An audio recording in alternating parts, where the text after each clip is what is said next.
You're tuned in to the Long Island Ducks Broadcast Network. Today's Long Island Ducks game broadcast will begin shortly. Every game this season will be broadcast live on the Long Island Ducks Broadcast Network with high-definition video and audio via Boxcast. This is Long Island Ducks baseball. Justin Davies at the plate, the winning run at third. Crowd going nuts. Swung on, bouncing ball left side, off the mitt, up third baseman Brad Strauss. Here comes Willie Rodriguez. Justin Davies has done it again. The Ducks are one quack away from the championship. Jason Johnson makes the catch.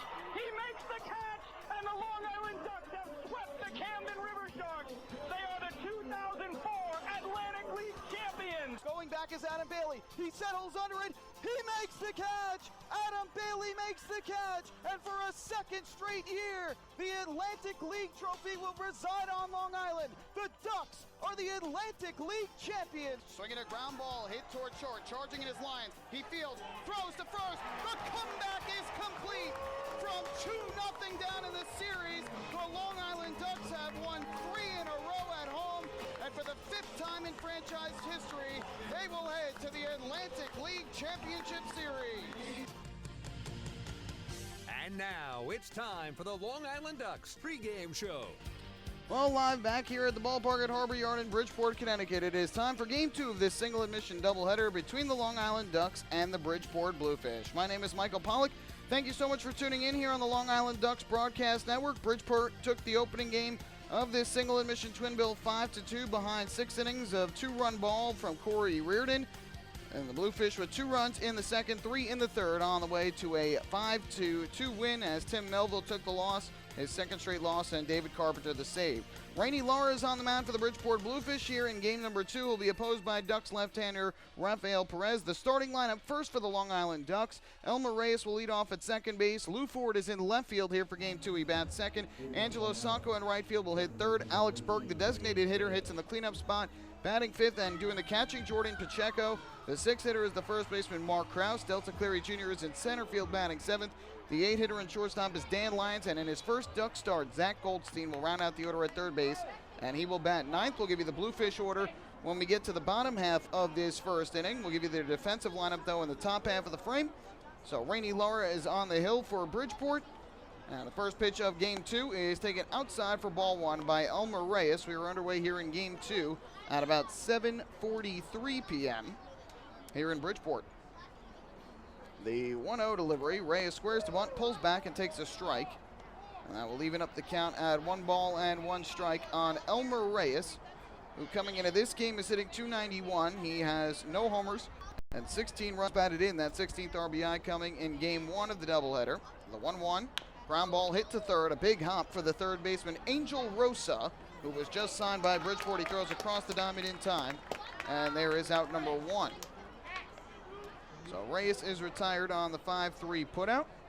Ducks are going to look to split this single admission doubleheader. This is, again, Long Island's 7th doubleheader of the season, if you can believe that. They have had 3 scheduled doubleheaders. 4 now have been made possible because of inclement weather.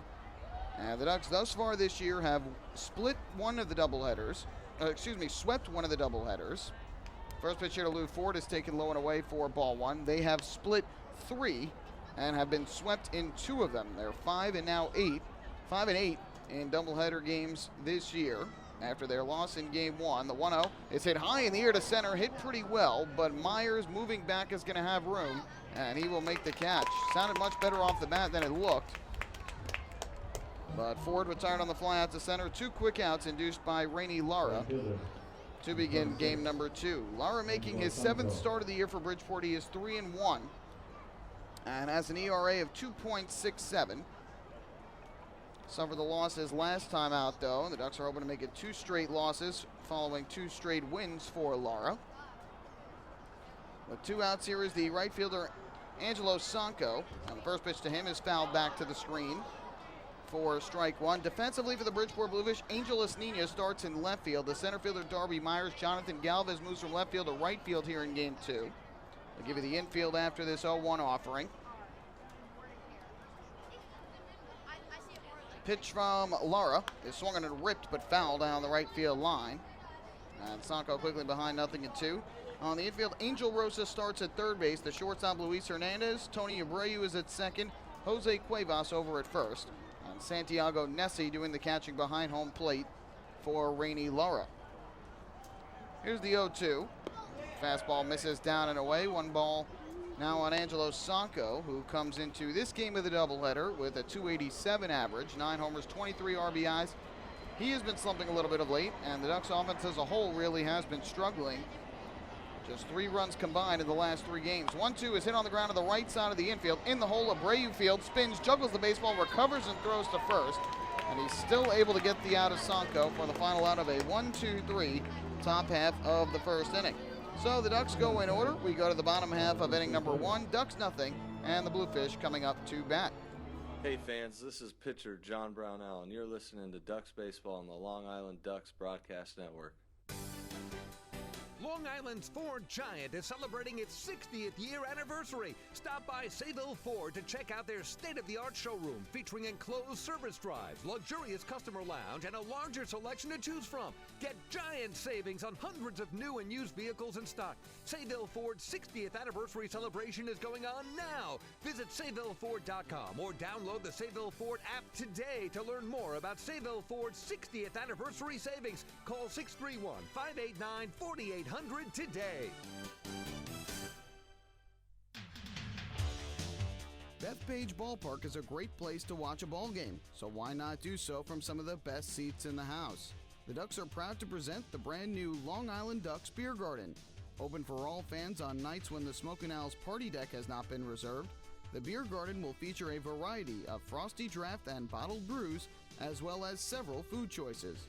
The area has been decked out with bar rail seating and Ducks branded furniture to provide a comfortable atmosphere for everyone. Be sure to stop by and check out the brand new Long Island Ducks Beer Garden on your next visit to the ballpark.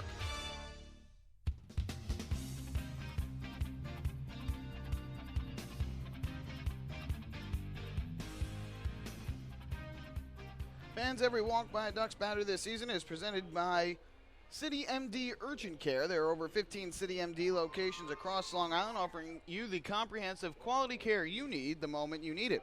City MD Urgent Care, need a doctor, just walk in. Here's Luis Rodriguez's lineup for the Bluefish here in Game 2. Luis Hernandez leads off at shortstop. Batting second and in center field is Darby Myers. Moving up to the number 3 spot is the right fielder, that is Jonathan Galvez. Sean Burrows gets the half game as the DH and hits in the cleanup spot. Tony Abreu will bat 5th. He will play second base here in Game 2. Jose Cuevas across the diamond at first base will hit 6th. The 7-hitter and doing the catching is Santiago Nessie. Angel Estenia gets the start in left field. He will bat 8th, and Angel Rosa rounds out the order at third base, batting 9th. Well, again, a recap for you in Game 1. The Ducks fell behind 2-0 in the second inning with Tim Melville on the mound. An RBI single by Jose Cuevas and a pass ball did the damage. Ducks responded in the third inning. A single by Cleary Jr. to lead off the inning. A walk by Lyons with 1 out. A single with 2 outs and 2 strikes by Elmer Reyes brought in Cleary Jr.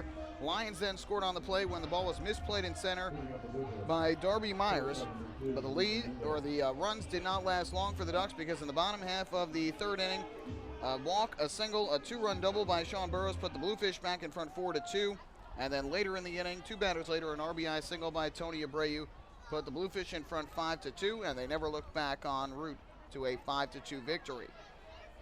So leading off here against Rafael Perez in the bottom of the first inning is the shortstop Luis Hernandez. Switch hitter from the right side, and he takes the first pitch down and in from Perez for ball 1. This is Rafael Perez's first start since he pitched on May 19th at Bethpage Ballpark against the Somerset Patriots. So the Ducks ended up sweeping Somerset. That was the first of the 3-game sweep. That was when the Ducks starting pitching was at its best.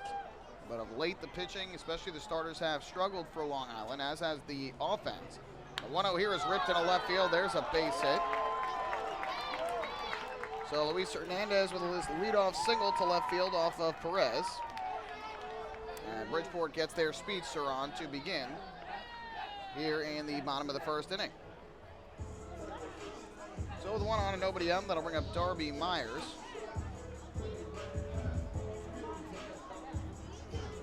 Perez was pitching well in that game, too. He had been on a streak of 4 strong starts, and in that 4th start, 5 scoreless innings, allowed 3 hits and a walk while striking out 6.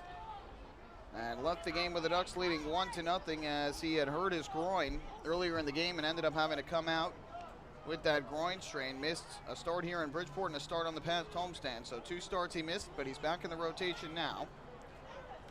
Here is his first pitch coming up to Darby Myers. And the left-hander's first offering. He squares, pops the bunt up foul, first base side. This will hit just to the right of the stands, just adjacent to the Bluefish dugout. And the count 0-1 on Myers. Center fielder enters this game with a batting average of .316, no homers and 9 runs batted in.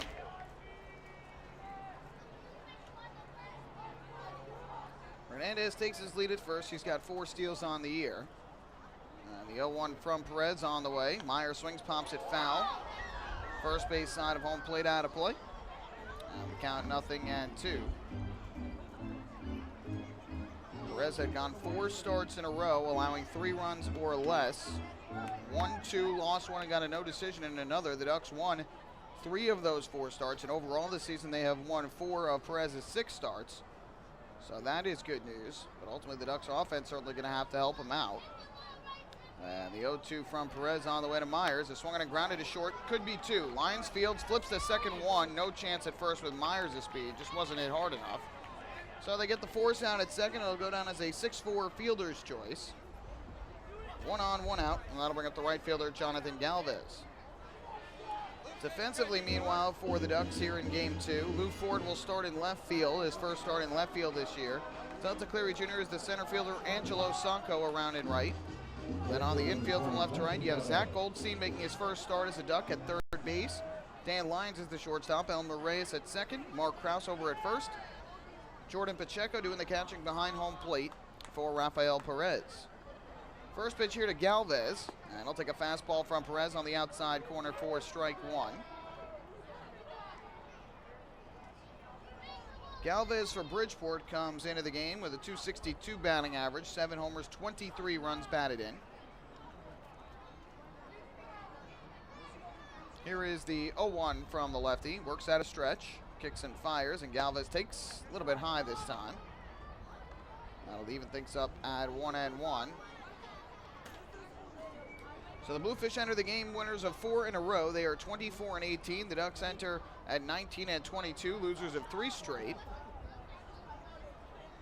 Bridgeport is now close to within a game and a half of Somerset in the Liberty Division race. Ducks are now 6 back of the Patriots. 1-1, runner goes. They've got him caught. Mark Krause, though, cannot handle the throw over from Perez. And safe at second base is going to be Myers on a stolen base. Myers took off quickly. Had Krause come up with it cleanly, they might have had a chance. But the throw was a little low, and Krause on the backhand had it scored out of the back of his glove. So give Myers credit for the steal. It's his 8th of the season in 10 attempts, and 2nd of the day. So he's at scoring position with 1 out. The 1-1 on the way to Galvez. He swings and smashes one foul into the end of the Ducks dugout on the third base side. Good cut there by Galvez, but out in front. And it's now 1 ball and 2 strikes on the Bluefish right fielder. Reyes, the second baseman, close to the bag, keeping the runner close. Perez comes set at the belt. And the 1-2 delivery is a changeup taken high and inside. That'll even up the count at 2 balls and 2 strikes. Sean Burrows, the man waiting on deck, is the only lefty in the lineup here in Game 2 against Perez, and that's a little surprising considering lefties this year in limited time, of course, hitting .321 against Perez, whereas righties batting .277. But Luis Rodriguez wants to put as many righties or switch hitters in against the left-hander as he can. And so that's why he gets Nina and Rosa in, sits Fields and Guillen, who had played Game 1. And obviously the catcher swap with Nessie catching Game 2 after Heel had caught Game 1. 2-2 now from Perez to Galvez. Myers leads at second. The pitch on the way is swung on and fouled off to the first base side of home plate. Count remains 2-2. Kevin Baez saying before the start of this doubleheader that Dennis O'Grady, who had started yesterday for the Ducks, will be backing up Perez here. Not sure how far Perez can go. Obviously pitch count is part of it, but considering he hasn't started in his last 2 starts. Can't expect him to go too deep into this game. 2-2. And here's the pitch again, and the breaking ball misses upstairs. So now the count full on Galvez. And he's the guy you want to get out. You don't want 2 men on the bases when Sean Burroughs comes to the plate with the way he has been hitting this year. So Reds will try and retire Galvez here for a second out before Burroughs comes to the plate. Left-hander gets the sign from Pacheco.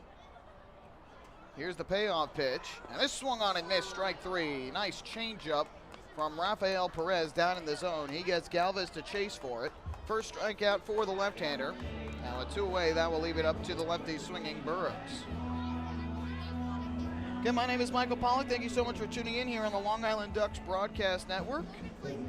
On this Friday evening, it is beautiful out right now. Just a very nice, comfortable evening, and a good crowd on hand here in Bridgeport. Definitely some empty seats scattered about, but a nice Friday night crowd for game number 2 of the day. Originally, they were supposed to start at 7:12, one game today, but the rain out last Thursday, May the 25th, forced a doubleheader today. First pitch here to Sean Burroughs is a fastball over the inside corner for strike 1. Burroughs had a 2-run double in game 1. He is hitting .362 on the year with 2 home runs and 18 runs batted in. And continuing to thrive here with Bridgeport. This is his 3rd season.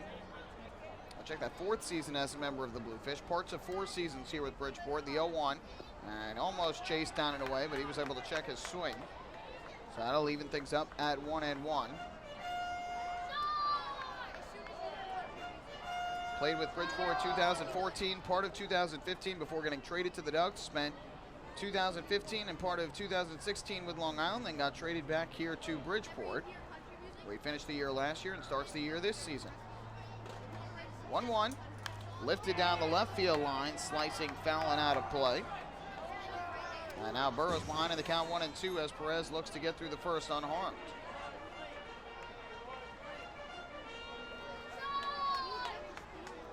So Rafael Perez looking for a scoreless first inning in his first outing since May the 19th. Myers continuing to lead at second after grounding into a fielder's choice and stealing second base. Perez comes set. And the 1-2 to Burroughs is swung and grounded up the first baseline foul. Mark Krause picks it up in foul territory and will fire it back in. So we'll do it once again at 1-2.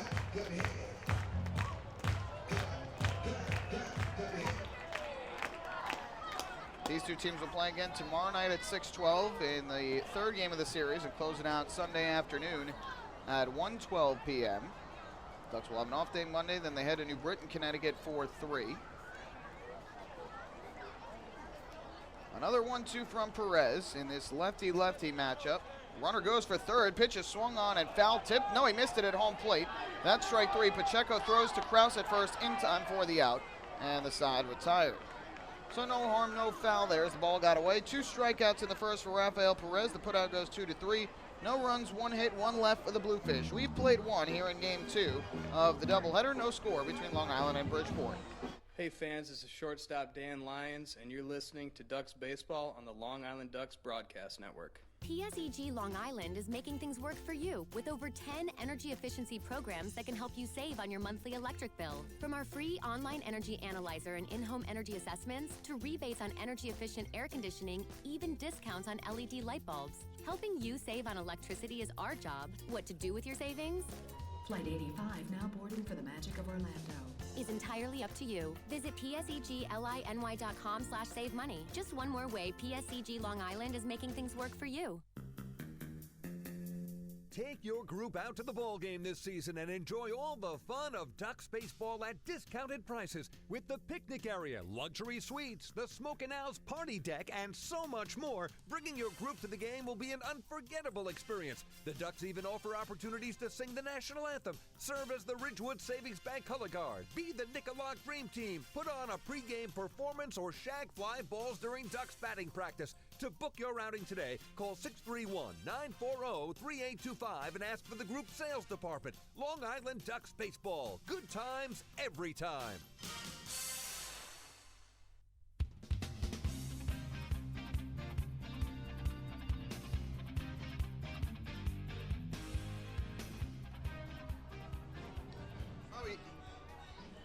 head to the top half of the second inning. No score between the Ducks and the Bridgeport Bluefish. And it's time for the Ducks Health Report, which is brought to you by Island Shore Physical Therapy, the official therapist of the Long Island Ducks. We mentioned O'Grady, who had missed his start yesterday due to an illness he came down with before the game. But feeling much better today, looked much better as well. And he will back up Rafael Perez tonight in game 2 of this doubleheader. Out on the disabled list for the Ducks, you have David Arsman, the closer. He's dealing with a pectoral injury. Tyler Wilson also out with an injury and was recently put on the disabled list. So they are both off on the DL for Long Island. First pitch here to Alex Berg is fouled off to the first base side out of play.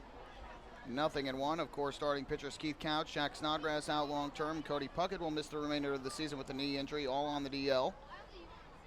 Phelan Lantini not playing either game of this series, but not injury related. He has family matters to attend to. That was why he is put on the inactive list and has not played in this doubleheader today. 0-1 here to Alex Berg, and he chases a breaking ball way low and outside. Try to expand the strike zone, and it's 0-2 on Berg, hitting in the cleanup spot as the designated hitter. Obviously good news that Perez back from his groin strain, which he suffered in his last start on May the 19th. And the 0-2 on the way. Berg takes a fastball from Lara up high. Count goes to 1 ball and 2 strikes. Randy Lara making his 7th start of the year. He is 3-1 with a 2.67 ERA coming in.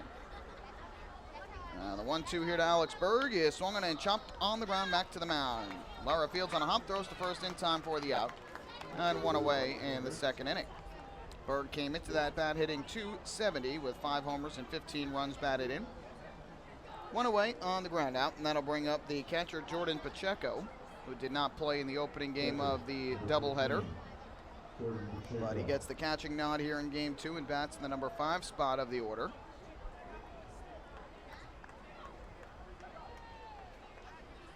So he'll dig in from the right side. Lara gets the sign from his catcher Nessie. And the first pitch is a fastball outside, 1-0. Thus far in a Ducks uniform, Pacheco has picked up 2 hits and 15 at-bats. He has a double and 2 runs scored. Still looking for his first homer and RBI. The line and the 1-0 pitch. Pacheco a swing and a miss as he chases the high fastball, strike 1.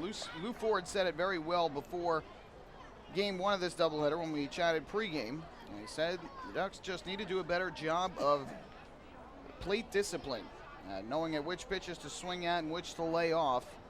And in this stretch right now recent where they have been struggling offensively, they've been swinging too many pitches out of the zone. 1-1, high pop-up in the air here to the right side of the infield. The second baseman Abreu on the edge of the outfield grass will make the catch. And Pacheco is retired for the second out. 2-away, that'll leave it up to Mark Krause. And of course, even a guy like Lou Ford will tell you it's easier said than done to know which pitches to swing at, which pitches to lay off, especially when you're facing pitchers who have had success this year. So 2 away and the base is empty. First 5 batters have been retired in order by Lara. Here is the lefty swinging Mark Krause, first baseman and 6 hitter for Long Island. Wind blowing out towards center field here tonight, and the first pitch is taken outside for ball 1. Going from the left field corner towards that center field area, the scoreboard in right center. Infield slightly shifted to the right side for Krause. The 1-0 is high and outside.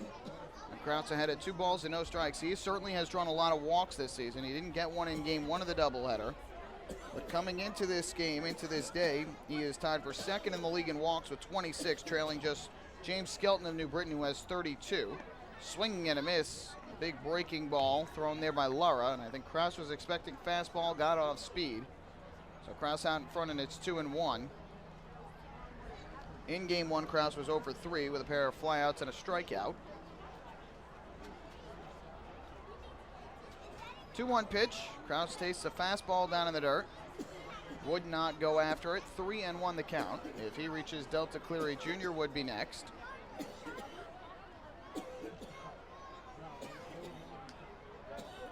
Somebody get that fan a cough drop. 3 balls, 1 strike with 2 outs and the base is empty. kicking the pitch, and Kraus takes a breaking ball, belt high for a strike. Good pitch there from Lara. Didn't give Kraus anything he could really hit. Just kind of on the outer half of the plate. And Kraus took it, trying to draw the 2-out free pass. So now a payoff pitch. Lara gets the sign, winds, nope. They'll stop and go through the signs again. Big hole right along the third base line with the third baseman Angel Rosa well off the bag. Now the 3-2 from Lara. And Kraus rips one up the first baseline fair, past the diving Cuevas and down the right field line into the Bridgeport bullpen. Rounding first base is Kraus. He'll head to second and stop right there. He's got himself a 2-out double. So there's the first hit of the game for Long Island as Mark Kraus gets the 2-base hit, his 7th double of the year. And the Ducks get a runner in a scoring position for Delta Cleary Jr.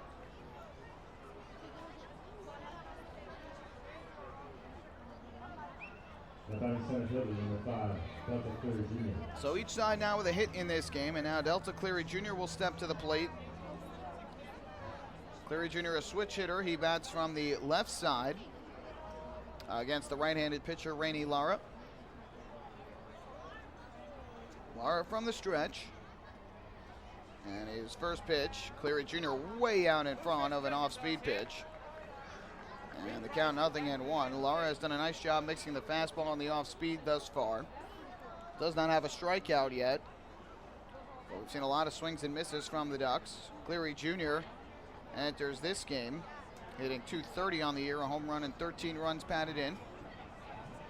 Here's the 0-1. Cleary Jr. lays off a breaking ball that misses down and in with a hard slider, and that'll even things up at 1-1. These two teams played a doubleheader the last time that they faced, May the 24th, a single admission doubleheader that was scheduled here in Bridgeport that started at 10:35 in the morning. Bridgeport took the opening game 2-0. Ducks rallied from a 5-0 deficit in game 2 to win 7-5. Lara's 1-1. Cleary Jr. a ground ball right back to the mound. On one hop, Lara fields. He tosses over to first in time for the out, and the side is retired. So the Ducks get the 2-out double from Mark Kraus, but cannot bring him in. No runs, 1 hit, and 1 left for Long Island. After an inning and a half of play here in game 2, we remain scoreless. Hey fans, this is outfielder Delta Cleary Jr., and you're listening to Ducks Baseball on the Long Island Ducks Broadcast Network. Hey Ducks fans, the official hotel of the Long Island Ducks is the Radisson Hotel Hauppauge, Long Island. It's centrally located on the north shore of Long Island and offers a home away from home for both business and leisure guests. The Radisson Hotel Hauppauge, Long Island features an indoor pool, 24-hour business center, a fitness center, and complimentary Wi-Fi in all guest rooms. Enjoy the contemporary American cuisine at the Fountain Grill restaurant or grab a quick bite to eat at Cafe Pronto. And best of all, it's only minutes away from Bethpage Ballpark. The Radisson Hotel Hauppauge, Long Island, the official hotel of the Long Island Ducks. Call 631-231-1100 today. That's 631-231-1100. Baseball fans, the Long Island Ducks mobile app has officially arrived. Powered by Clear Vision Apps, it's your one-stop shop for all things Ducks baseball. Buy tickets straight from your mobile device. Receive game status updates with push notifications. Check out up-to-the-minute news and scores and interact with the Ducks on social media. Best of all, it's free. Download the Ducks mobile app today by visiting the App Store on your Apple-powered device or Google Play on your Android-powered device. The Long Island Ducks mobile app, with you wherever you flock to.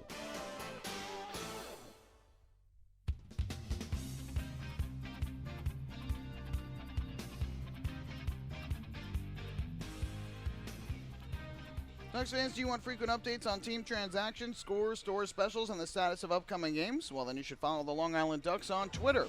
Twitter.com/LIDucks. With Twitter, the faithful flock will be able to follow their Ducks and find out more information regarding nightly promotions, player signings, league activities, and so much more. The Ducks are tweeting right now. You can follow along as well at twitter.com/LIDucks. Rafael Perez back to the mound for his second inning of work. And he will be facing the 5, 6, and 7 hitters for the Bluefish, Abreu, Cuevas, and Nessie to the plate.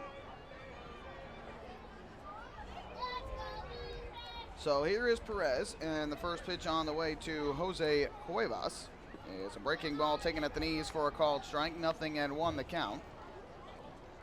Cuevas enters this game with a batting average on the season of .238. He's been struggling, has a home run and 16 runs batted in. He did pick up an RBI single in game 1. And this one misses down and away. Goes back behind the plate, but the base is empty. Pretty sure the count is 1-1, and indeed it is. The scoreboard shows 2-0. They've been having issues all game with that line score in right. But it is 1-1. The righty swinging, that is Abreu at the plate, not Cuevas. It is Tony Abreu. And Abreu fouls this one off. So the count 1-2. So my mistake. Cuevas is waiting on deck. It is Abreu at the plate. All mixed up here. Abreu at .238 as well. He's got 3 home runs and 20 RBIs on the season. So just a mess of trouble for that scoreboard in right. Now they've got Abreu up there on the video board, and now they finally correct the count to 1-2. Perez from the windup, and the 1-2 pitch is a breaking ball that misses outside. 2 balls, 2 strikes. Perez worked out of the stretch his first 2 outings of this year, and he struggled. He allowed 9 runs, 7 of them earned in just 7 1/3 innings over the first 2 starts. Then went to the windup his 3rd start of the year in York. And boy, what a difference that's made. 2-2. Swing and a miss, strike 3. A changeup down and away. And he got the righty swinging Abreu to chase. 3rd straight strikeout for Perez. And 1 out in the 2nd. Since that point, Perez has allowed just 6 runs all earned in 24 innings over his last 4 starts. That's good for a 2.25 earned run average.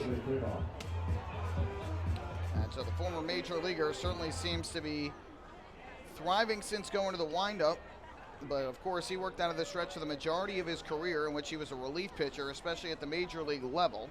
Now Jose Cuevas to the plate, and he takes a breaking ball inside, 1-0. So to repeat, Cuevas on the year, .238 batting average, a home run, and 16 runs batted in.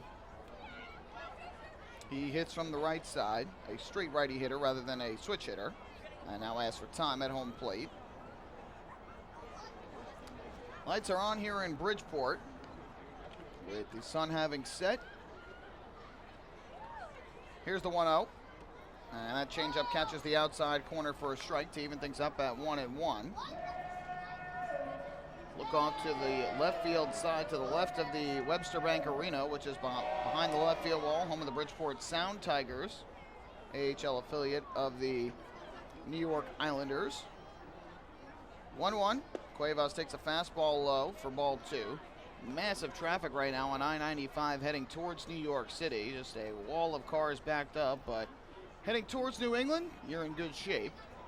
Out in center field, you'll sometimes see the Port Jeff ferry boat coming into the harbor or leaving. Here, Cuevas drives one in the air to deep left center. Racing back, Delta Cleary Jr. still going back. He makes the catch. Nice running grab by Delta Cleary Jr. in center field, headed toward left center. Cuevas put a charge into that one. It didn't have enough distance for a home run, but would have been for extra bases if not for the good running grab by Cleary Jr. There's the 2nd out.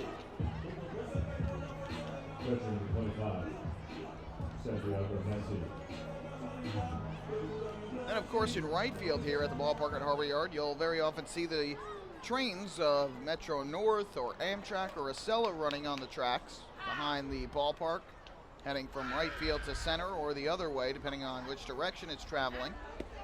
First pitch is taken for a strike, and it's 0-1 on Santiago Nessie, the catcher and 7-hitter. Didn't play in game 1 of the doubleheader.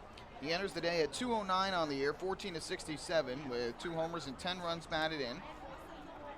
The 0-1, that's hit on the ground, is short. Dan Lyons gobbles it up, and his throw on to first base is in time for the out. So a 6-3 putout induced there by Rafael Perez. He retires the Bluefish 1-2-3 in the 2nd, which means it's a PSEG Long Island energy efficient inning. With energy efficiency programs from PSEG Long Island, saving on your electric bill is also as easy as 1-2-3.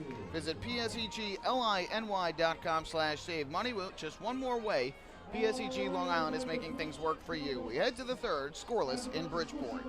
Hey fans, this is infielder Giovanni Alfonso, and you're listening to Ducks Baseball on Long Island Ducks Broadcast Network. PSEG Long Island is making things work for you with over 10 energy efficiency programs that can help you save on your monthly electric bill. From our free online energy analyzer and in-home energy assessments to rebates on energy efficient air conditioning, even discounts on LED light bulbs. Helping you save on electricity is our job. What to do with your savings? Flight 85 now boarding for the magic of Orlando. Is entirely up to you. Visit pseglyny.com/save money. Just one more way PSEG Long Island is making things work for you. Going way back is Joe Holden, and he is looking up, and that one is headed to field 5 at Robert Moses. The waves are gnarly, and the Ducks have tied it at 1.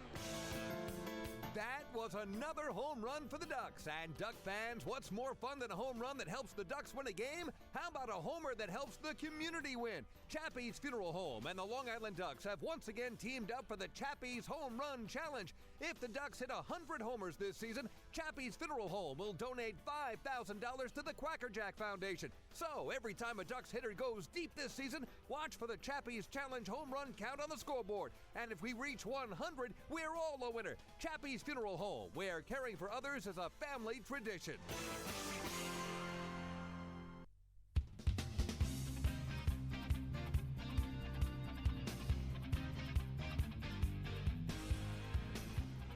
New York Sports Day is one of the largest independent New York sports news sources out there for coverage of the Long Island Ducks, the Mets, Yankees, major and minor league baseball, football, basketball, hockey, and soccer. Visit www.nysportsday.com.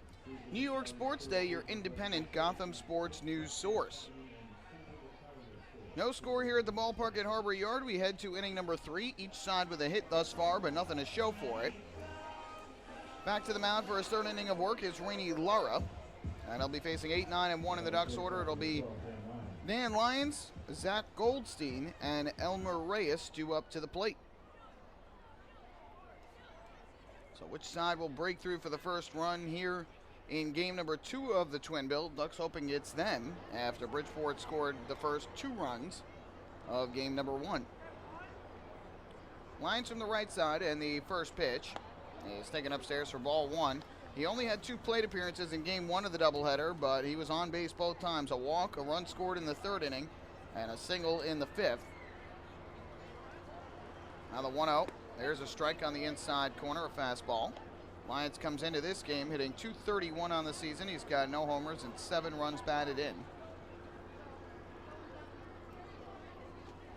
1-1 delivery from Lara, and Lyons hits a ground ball towards the middle. Will it sneak through? Yes, it does. Past the diving try of Luis Hernandez, a base hit.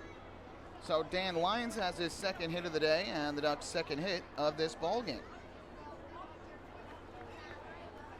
Good to see out of him. He certainly wants to get going offensively after a tough series against the Skeeters. And Dan Lyons has had Kevin Baez express a lot of confidence in him, especially after his walk-off hit against the Lancaster Barnstormers during the homestand. So here's Zack Goldstein, who comes to the plate. This is his first start as a member of the Ducks.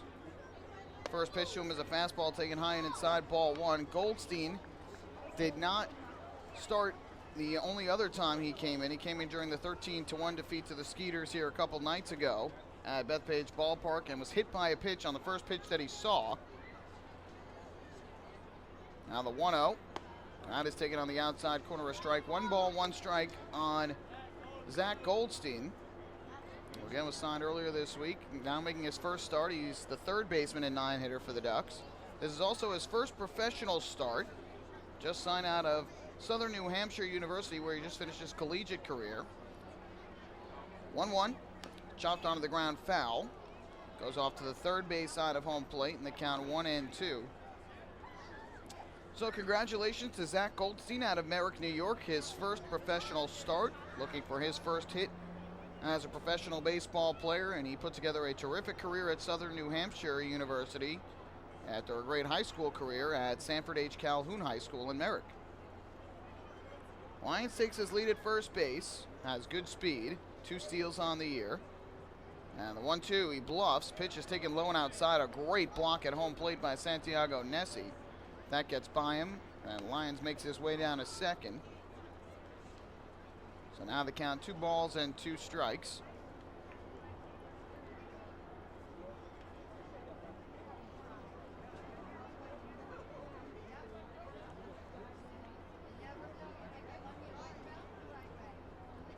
Lara working out of the stretch.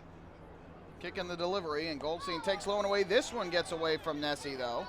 And that is going to allow Lyons to advance to second.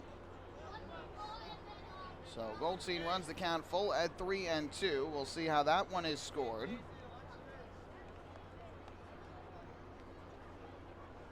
I believe it's going to be a wild pitch.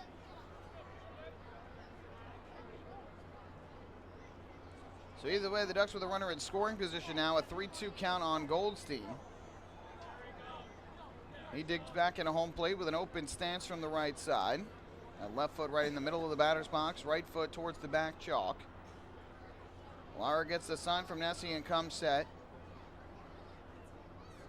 Here's the payoff pitch, and Goldstein is swinging a drive deep to left center. On the horse is Darby Myers, still racing back. He cannot get it, and it's going to go towards the wall. Rounding third is Dan Lyons. He's going to score. Stopping at second is Zack Goldstein. He's got his first professional hit, his first professional run batted in, and the Ducks lead it 1-0. So how about that debut for Zack Goldstein, as in his first at-bat as a member of the Long Island Ducks, he picks up a double and a run batted in, and Long Island is on top 1-0. Congratulations to Zack Goldstein on his first extra base hit, his first hit overall, and his first RBI in his professional career. Great moment for Zack Goldstein. So the Ducks have the first lead of this game. As Goldstein collects the run batted in, he is at second base with nobody out. And here is Elmer Reyes. First pitch to him, and he takes a breaking ball on the outside corner, a called strike. And the count 0-1. Of course, the Ducks right away asked for the baseball, and they got it from the Bluefish, so that will certainly go up in the household of Zack Goldstein in a commemorative case. What a great moment for him. Now the 0-1, and Reyes swings and fouls one off to the first base side out of play, 0-2. And now let's see if the Ducks can get Goldstein his first professional run. He hit that ball very well to center field, and Darby Myers with his terrific speed almost robbed him of that hit and RBI, but it was just out of his reach. And Goldstein was pumped up when he got to second base, slapped the hands and pumped his fist, and boy did he deserve that.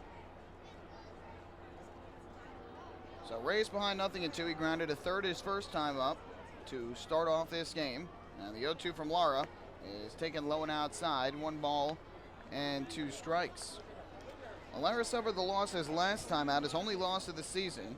It was in Somerset on Saturday, May the 27th, a 5-1 defeat. He allowed 4 runs, 3 of them earned on 7 hits in 5 innings, walking 1 and striking out 5. Here is the 1-2 to Reyes, and he swings, and it's a high drive in the air to left, but it's going to be playable for Angel Esnino, who drifts in and makes the catch. Goldstein will stay put at second base, and there's 1 away.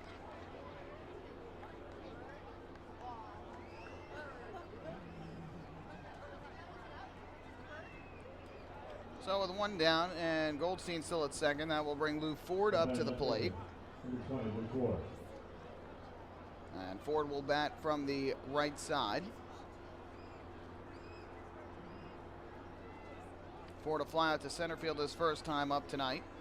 Hit the ball well, but not well enough to get it over the head of Myers. First pitch on the way, and Ford takes a strike over the inside corner, 0-1. Ford in game 1 of the doubleheader hit in the cleanup spot. He was 0 for 3 with a pair of strikeouts. So he is now 3 for 16 after re-signing with the Ducks on Sunday. And Lara's 0-1. Ford takes a breaking ball that misses the outside corner. Close pitch from Lara, but just did not catch the corner. And so the count even at 1 ball and 1 strike. Ducks are now out hitting the Bluefish 3-1 in this game. Still not gotten word whether it was a wild pitch or a pass ball that got lines to second. Here Ford smacks one foul up into the sweet level to the first base side of home plate, and then it carried him back down below. So Ford now behind at 1-2. And Angelo Sanko is waiting on deck.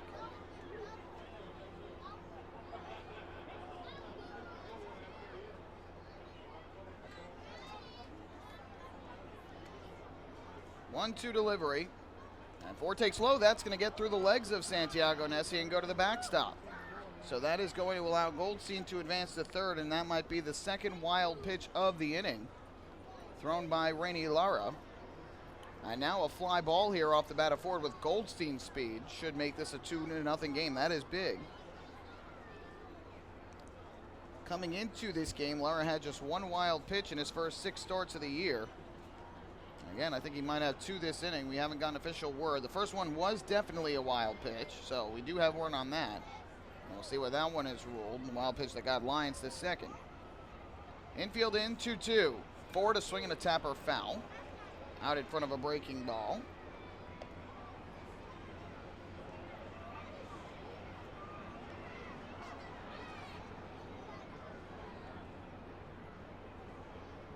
So the count remains even on Ford. Lara to this point has shown, I believe, 42 pitches in this game, 27 of them for strikes. 2-2 once again. Ford swings, fouls this one over the screen and back behind the plate. Another tough 2-strike foul ball as Ford continues to battle up there at home plate.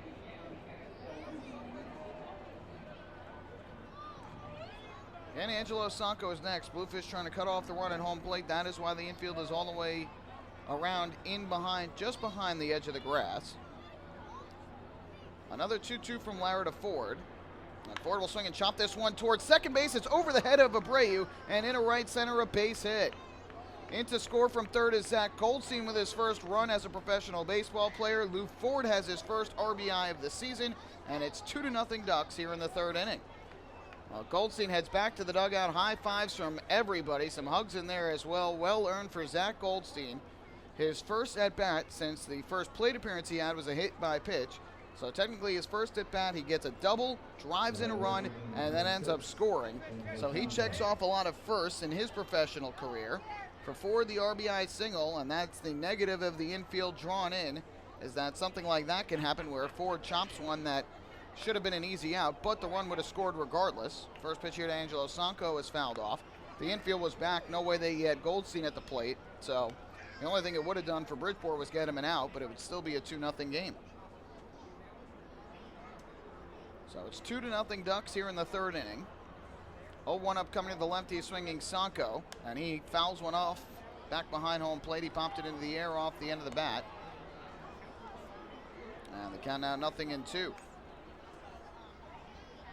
trying to follow along, by the way, on Point Streak and keep track pitch by pitch outside of our broadcast. Looks like they are having some issues here in Bridgeport with that, so apologies for that.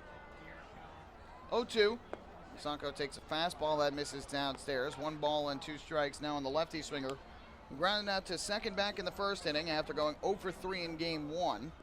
Had a couple of hits robbed by him on a fly out to right center in the first and a pop up to short in the 6th. 1-2. And Sanko chases way downstairs. He swings and misses for strike 3. So Sanko having a tough day at the plate. There is the first strikeout for Rainey Lara. And with 2 away, that is going to leave it up to Alex Berg. By the way, the official ruling was a wild pitch that got Goldstein at third base. Finally just got that. So both runs are earned in this inning. And again, it's 2 wild pitches in the frame for Rainey Lara. So Ford at first base with 2 men out. Here is Alex Berg to the plate. Berg is the 6th batter of the inning to come to the plate against Rainey Lara. And the first pitch to him is cut on and missed for strike 1. Berg with a ground out back to the mound to begin the second inning. After he went 0 for 3 in game 1. Again, the top of the order for the Ducks was just 1 of 18 in game 1 of the doubleheader. Bottom of the order certainly was what got their offense going. Swing and a miss by Berg way late as he chased low and outside. And Berg now behind in the count. 0-2. So the Ducks with 2 runs on 4 hits in this ball game. 3 of the 4 hits coming in this inning off of Lara. It'll be an 0-2 from the right-hander. Lara comes set, kicks and fires.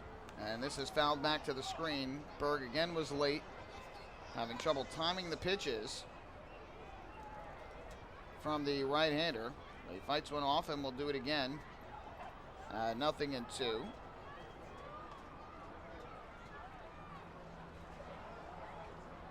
Ford being held on at first by Jose Cuevas.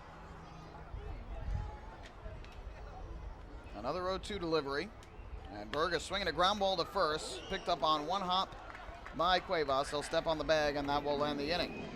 But the Ducks get on the scoreboard. They get 2 runs on 3 hits in the inning. Zack Goldstein gets his first hit, first RBI, and first run scored as a Duck, so congratulations to him. No errors in the inning, and 1 runner left on base for Long Island after 2.5 innings of play. It's the Ducks 2 and the Bluefish nothing. Hey fans, this is outfielder Phelant Lantini, and you're listening to Ducks Baseball on the Long Island Ducks Broadcast Network. Oh, I love it! The color of my new Nicolot patio is so vibrant. It's unlike anything I've ever seen. You're welcome. I'm just going to go finish that Nicolot walkway now. Make your pavers vivid Nicolot pavers. The best looking, most vibrant pavers with the most 3-color blends in the industry. Featuring Nicolot's exclusive paver shield and color blending technology. With color throughout and guaranteed not to fade. Live life in color with Nicolot. Visit Nicolot.com.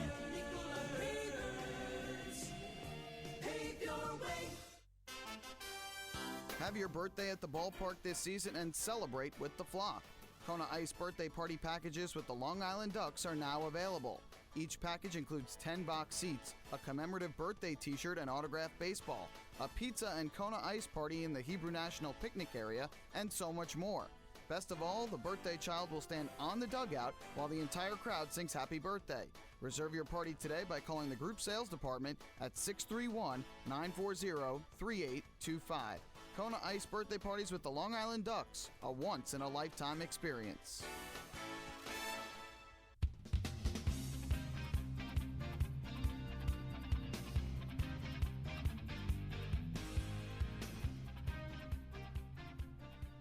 Well, the Ducks have opened up a 2-0 lead over the Bridgeport Bluefish with 2 runs in the top half of the 3rd inning, so we head to the bottom half of the frame.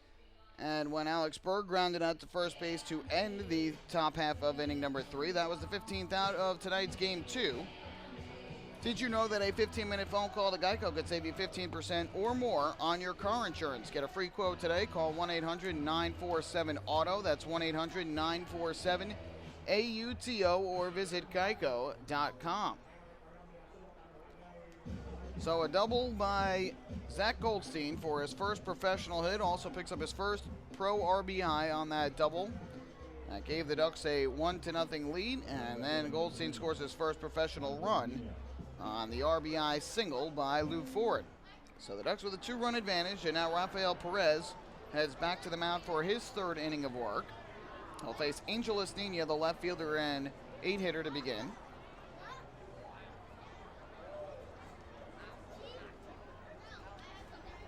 First pitch on the way from Perez, and Nina squaring a bunt, ends up taking a strike over the outside corner, 0-1. Nina did not play game 1 of this doubleheader. He comes in 14 of 57 on the year, 246 average, no homers, and 4 runs batted in. The 0-1, that's chopped into the ground foul on a breaking ball from the lefty, and now 0-2.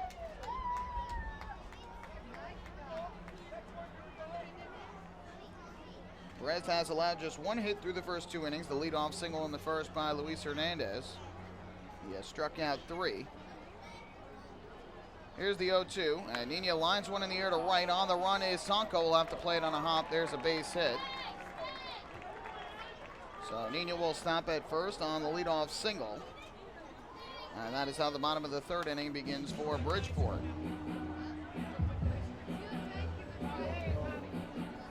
I'm sure that top of the 3rd inning is going to forever remain in the memory bank of Zack Goldstein. You always get a little extra good feeling in you. I'm sure the Ducks certainly have it when you see a youngster making his first professional start and he ends up getting a hit, an RBI in his first pro at bat, and then later scores his first pro run. It's just such a great feeling to see as Angel Rosa takes low. And the count goes to 1-0. Rosa, who was just signed by the Bluefish, getting the start at 3rd base here in game 2.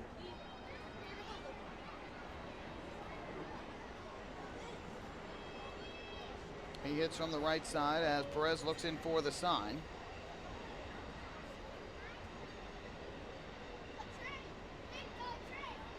Now the 1-0 is actually a throw over to first to chase Nina back to the bag. Perez keeping a close eye on the runner. Obviously, he does not want to let him get too far of a lead. trying to protect a 2-run advantage. That's something that the Ducks have had a little bit of an issue with of late, is keeping the opponent off the scoreboard right after the Ducks get runs. So that is Perez's challenge this half inning. 1-0 on the way to Rosa. He swings and misses. Cuts through a hard breaking ball down and away. And that'll even up the count at 1 ball and 1 strike.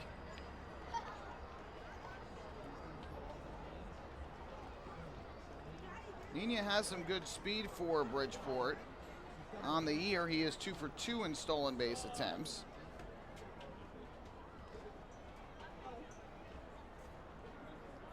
Now it'll be a 1-1 pitch. Perez kicks, fires to the plate. Rosa swing and a miss. Again, chasing down in the zone.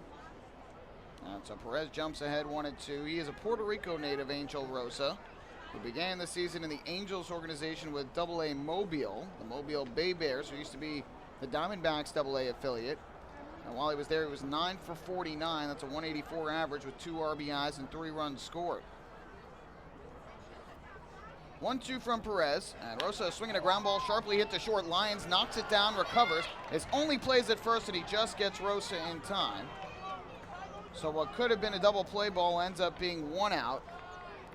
And unfortunately for Lyons, there was not too much he could have done with that. Just a hard ground ball. The infield here, for lack of a better term, just isn't in great shape, and it produces a lot of weird hops. We saw the last time the Ducks were here last week, a ball that was hit to Lyons that looked like a routine double play ball that literally hit the ground and took a hop over his head and into left center field.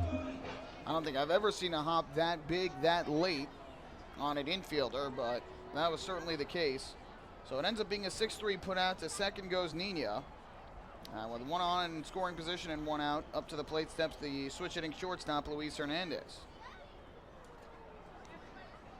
First pitch, and Hernandez takes a breaking ball low, the count 1-0, and that's always tough for an infielder too. You're so used to the way hops are played at your home ballpark, where the Ducks just played 7 straight games, and other ballparks of around the Atlantic League. And then you go to a different ballpark, and the infield plays very differently. It's hard to just automatically make that adjustment and know that it does that. The 1-0, that is on the outside corner for a called strike. Good fastball from Perez. And now 1-1 on Hernandez, who singled to left in the first, but was promptly retired on the 6-4 fielder's choice hit into by Darby Myers. Hernandez was 0 for 2 with a walk in game 1 of the Twin Bill. Perez gets the sign and comes set on the mound. Here's the 1-1.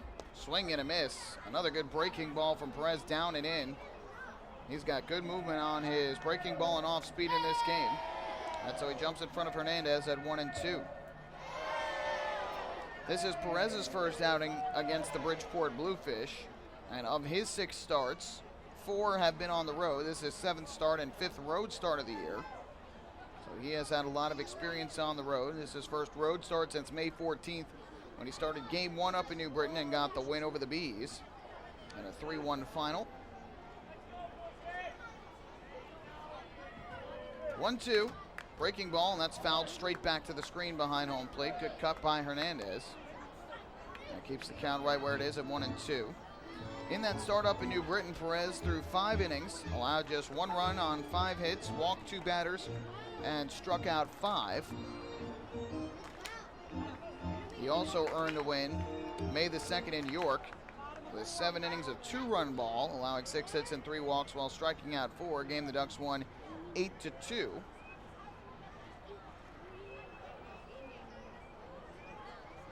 Perez steps off the rubber, and we'll go through the signs again with his catcher Jordan Pacheco. This is the first time that Perez is pitching to Pacheco, though, as he was signed on the last homestand while Perez was still rehabbing that groin injury. Runner goes for third. The 1-2 pitch is outside. The throw down to third base is not in time. Good play by Goldstein, though, ranging to his left to stop that throw and prevent it from going into left field, and try to make the catch and swipe the tag immediately on Nina as he ran by. A risky play there, but it works for the Bluefish. 3rd steal of the year for Nina, and now a fly ball from Hernandez can make this a 2-1 game.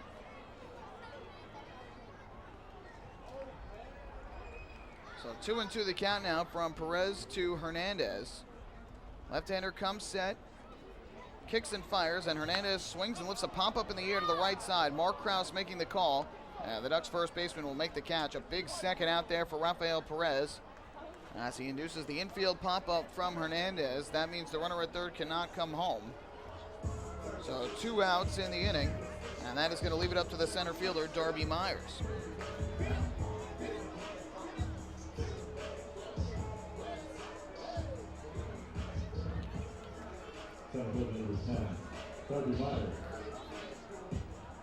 So here is Myers from the right side, who grounded into a fielder's choice and stole a base in his first trip to the plate back in the opening inning. And he comes up here with Nina at third, 2 outs. The Ducks leading 2-0. First pitch from Perez to Myers, and the breaking ball is taken at the belt for a called strike. 0-1. Myers in game 1 today was 1 for 2. Picked up a run, stole a base, and also drew a walk, showing his good speed. It was his 7th steal of the year. Stole one earlier in this game for his 8th. The 0-1, and that misses downstairs from Perez. 1 ball, 1 strike. Myers also committed his 2nd error in center field in game 1. 2nd error of the season on the 2-out single by Elmer Reyes that scored a run, and then when Myers misplayed the ball, Lyons was able to score all the way from first on the play, and it tied the game at 2 at the time. 1-1 here, cut on and miss. Another nasty changeup from Rafael Perez. And Myers was way out in front, and now Perez a strike away from working around the leadoff single from Angel Esnina. He singled to right to open the inning. Since then, a ground out to short by Angel Rosa. A pop out to first by Hernandez following the stolen base of third from Nina. And now it'll be a 1-2 delivery from Perez. Left-hander set, fires to the plate, and this is swung on a just tapped foul. Got Myers to chase the breaking ball again down and in, but just getting a little piece of it was Myers.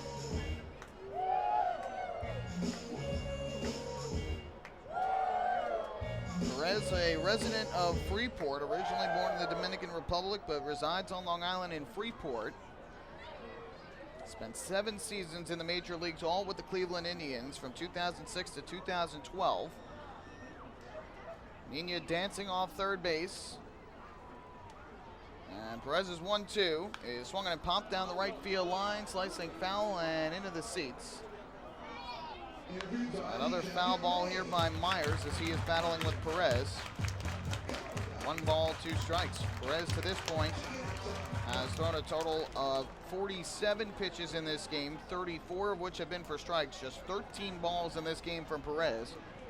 And that's indicative of how well he is pitching. He had 61 pitches his last outing, 44 of which were for strikes before he left with the injury.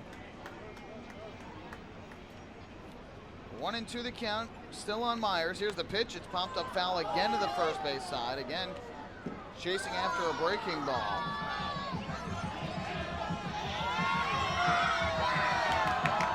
Ball carrying back down below from the roof of the ballpark, and that is what the cheering was for when a fan caught it.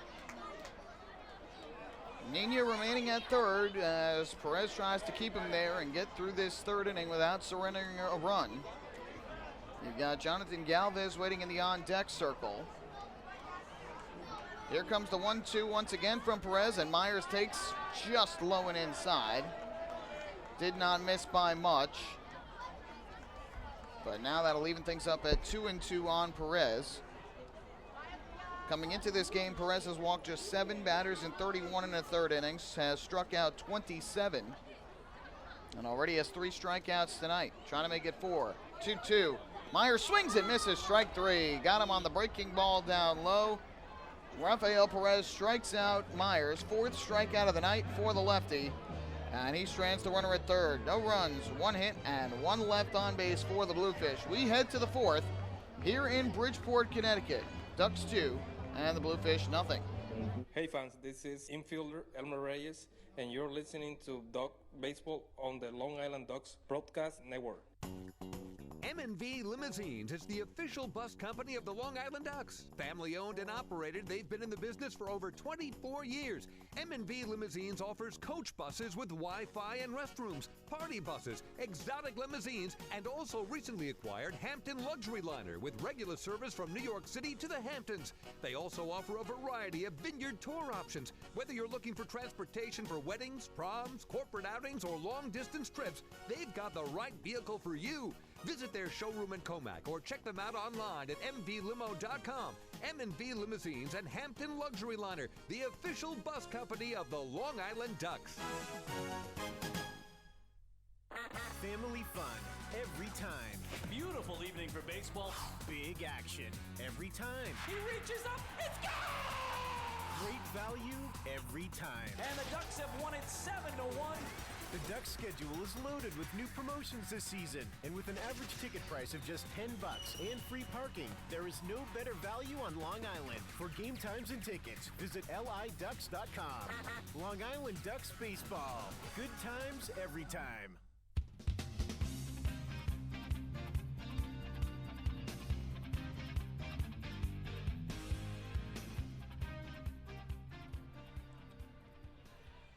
Back here at the ballpark at Harbor Yard, we move to the fourth inning as the Long Island Ducks lead the Bridgeport Bluefish 2-0 here in game number 2 of this single admission doubleheader between the two teams. Rainey Lara back to the mound for his fourth inning of work. And the Dominican Republic native will be facing the Ducks 5, 6, and 7 hitters. It will be Pacheco, Kraus, and Cleary Jr. due up to the plate. First pitch on the way, and this is skied in the air to center off the bat of Jordan Pacheco. Darby Myers settling right under it, and he'll make the catch. One pitch, one out for Lara.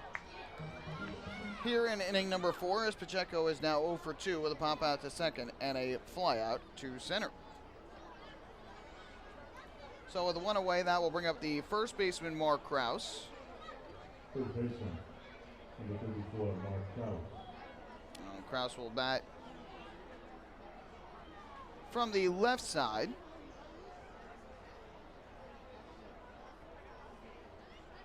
Kraus with a double his first time up, back in the second inning. And takes the first pitch from Lara inside for a ball, 1-0. Well, we mentioned as we go through our fourth inning trivia question, where we test your knowledge of the Long Island Ducks, the Atlantic League, and baseball as a whole.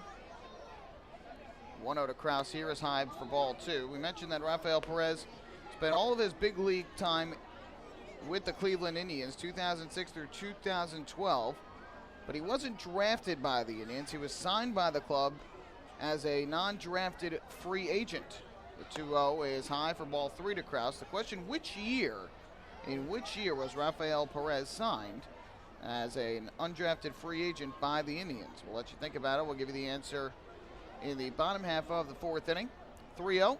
That's high ball 4. There is walk number 27 on the season for Mark Kraus. He leads the team in that category, ranks second in the Atlantic League, pending what James Skelton of New Britain is doing tonight, as well as Corey Vaughn of Southern Maryland, who was tied with Kraus in that category coming in. So 1 out, 1 on for the Ducks, and here's the switch hitting center fielder, Delta Cleary Jr. Again, we'll give you the answer in the bottom half of this fourth inning. What year was Rafael Perez signed as an undrafted free agent by the Indians? First pitch here to Cleary Jr. is a breaking ball taken high and outside. 1-0 the count on the Ducks center fielder, who came to the plate with 2 outs and Kraus at second in the second, but grounded out back to Lara for the final out of the inning.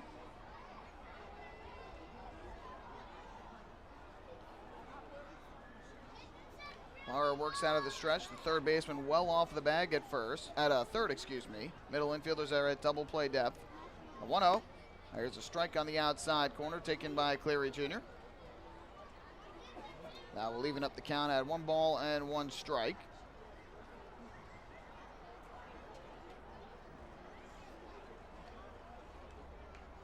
Lyra working out of the stretch, kicks and deals. The 1-1 pitch is a breaking ball that misses high and outside. Good. Ducks doing a good job here of working the count against Lara, not swinging at a lot of pitches early in the count against him for the most part, and seeing as many pitches as possible. Lara to this point has thrown 60 pitches in this game, 38 of them for strikes.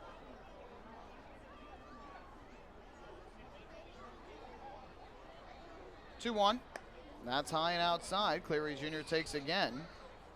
So 3-1 on Delta Cleary Jr. Now the Ducks looking to make it back-to-back one-out walks with Dan Lyons, who has been hot at the plate here in today's doubleheader, waiting in the on-deck circle, and Zack Goldstein behind him. See if Cleary Jr. will take a second strike, or if he will swing away here with a good hitter's count. 3-1. Cleary Jr. does take. That is at the belt for a strike over the outside corner. So Lara just does get a strike. That runs the count full at 3-2. And now will Kevin Byers put Mark Krause in motion. 3-2 with one out. The Ducks leading by 2. Krause takes his lead. There he goes, 3-2. Swing and a miss. No, he fouled it off. Just got a little piece to stay alive at home plate. It looked like he had missed, but Nessie didn't come up with it as Cleary Jr. just got a little piece. So Krause will have to make his way back to first base. Krause is 2 for 2 in the stolen base department this season. A throw over chases him back to the bag. Jose Cuevas holding him on.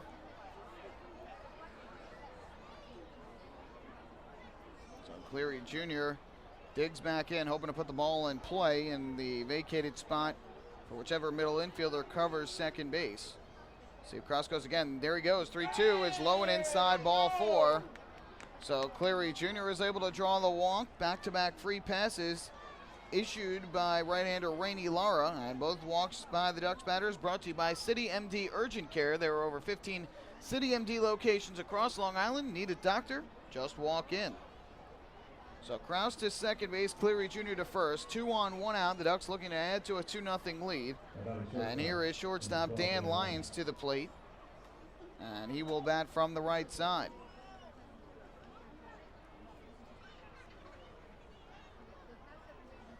First pitch from Lara to Lyons. Now there's a fastball on the outside corner, strike 1. Lyons a single and a run scored back in the 3rd inning after singling, scoring, and drawing a walk in the first game of the doubleheader today.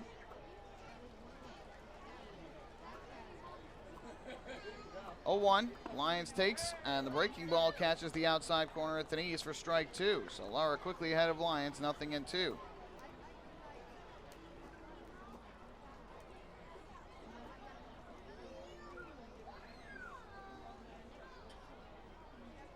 Oh, 2 pitch on the way. Lyons swings, pumps one up. Foul back behind the plate. This will go out of play.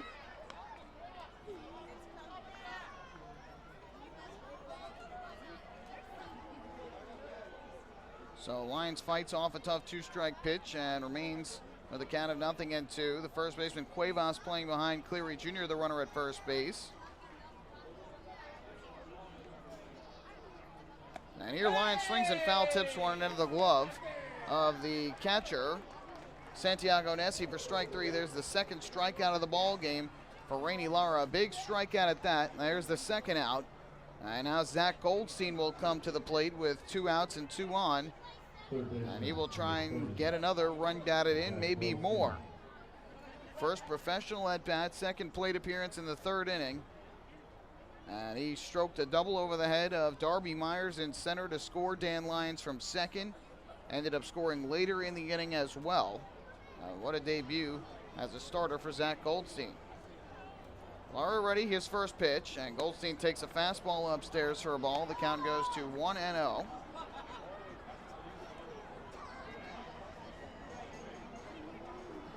Goldstein just finished up his collegiate career at Southern New Hampshire University, home of the Penmen.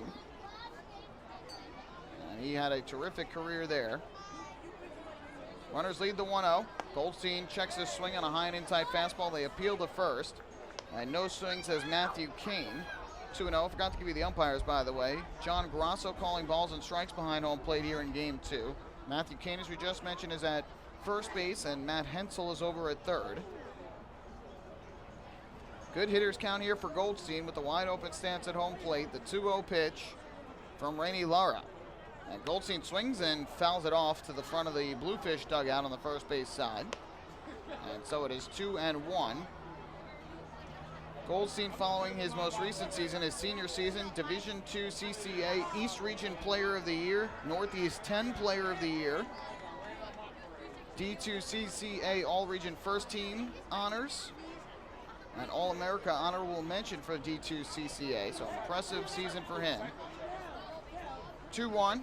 Swinging a high pop-up in the air to the right side of the infield. Going out is the second baseman, Abreu, in shallow right, battling, and he just does make the catch for the final out of the inning. That pop-up gave Abreu trouble, but Goldstein is retired, and the Ducks squander the opportunity here in the fourth. No runs, no hits, a couple of walks, and a couple men left on base for the Ducks. We go to the bottom half of inning number 4. It is Long Island 2 and Bridgeport nothing. Hey fans, this is infielder Giovanni Alfonso, and you're listening to Ducks Baseball on Long Island Ducks Broadcast Network. Long Island's Ford Giant is celebrating its 60th year anniversary. Stop by Sayville Ford to check out their state-of-the-art showroom featuring enclosed service drives, luxurious customer lounge, and a larger selection to choose from. Get giant savings on hundreds of new and used vehicles in stock. Sayville Ford's 60th anniversary celebration is going on now. Visit SayvilleFord.com or download the Sayville Ford app today to learn more about Sayville Ford's 60th anniversary savings. Call 631-589-4800 today.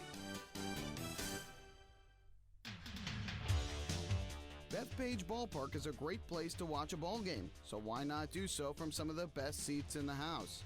The Ducks are proud to present the brand new Long Island Ducks Beer Garden. Open for all fans on nights when the Smokin' Owl's party deck has not been reserved, the Beer Garden will feature a variety of frosty draft and bottled brews, as well as several food choices. The area has been decked out with bar rail seating and Ducks branded furniture to provide a comfortable atmosphere for everyone. Be sure to stop by and check out the brand new Long Island Ducks Beer Garden on your next visit to the ballpark.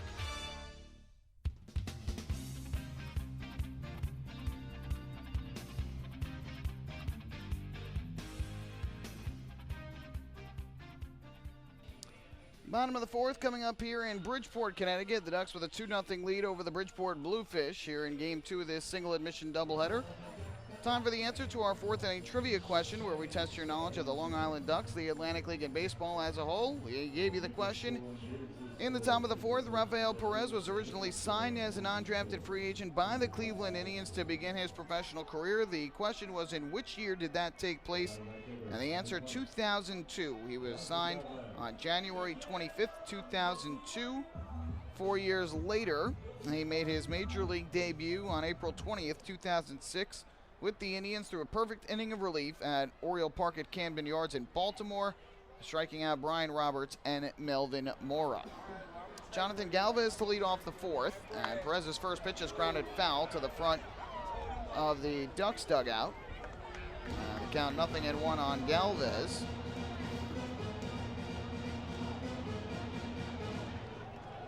Galvez batting in the 3 spot for Bridgeport here in Game 2. And the 0-1 is swung on and missed. He chased the breaking ball from Perez downstairs, 0-2. Galvez a strikeout victim in the first, 1 of 4, the first of 4 on the evening for Perez. He's thrown 3 scoreless innings and has allowed 2 hits just far, no walks. 0-2 from the left-hander. Kicks and fires, and Galvez swings and pops it up in the air down the right field line. Mark Krause and Angelo Sanko both give chase. This will land foul in the Voracious Brewing Company Beer Garden down the right field line. Count 0-2 still. Voracious Brewing Company in Monroe, Connecticut, about 20 minutes north of here. One of a couple of local craft breweries serving beer here at the ballpark. Two Roads, which is about 5 minutes away, a very popular brewery in Stratford, Connecticut. Also a big presence here at the ballpark. Here's the 0-2 once again from Perez. And this is popped foul to the first base side this time, closer to home plate. We'll do it again at 0-2. I believe I've heard through the grapevine, by the way, that Voracious Brewing Company, like Great South Bay on Long Island, is going to brew a special private label craft beer for the Bluefish. Very similar to Ducktail Ale, which is the private label craft beer Great South Bay Brewery produced for Long Island Ducks baseball. Chopper foul back behind the plate by Galvez, who fights off yet another. And the count's still 0-2. There is action for the Ducks in their bullpen down the left field line. Believe that is Dennis O'Grady, who, as Kevin Baez said, was going to back up Perez today. We'll see if he comes in here in this fourth inning, or Kevin Baez will let Perez finish out the inning. 0-2 once again, and Galvez grounds this one past the mound a second. A broken bat ground ball. Throw to first in time for the out. And so after 3 two-strike foul balls, Perez gets Galvez on the ground out, 1 away here in the fourth inning.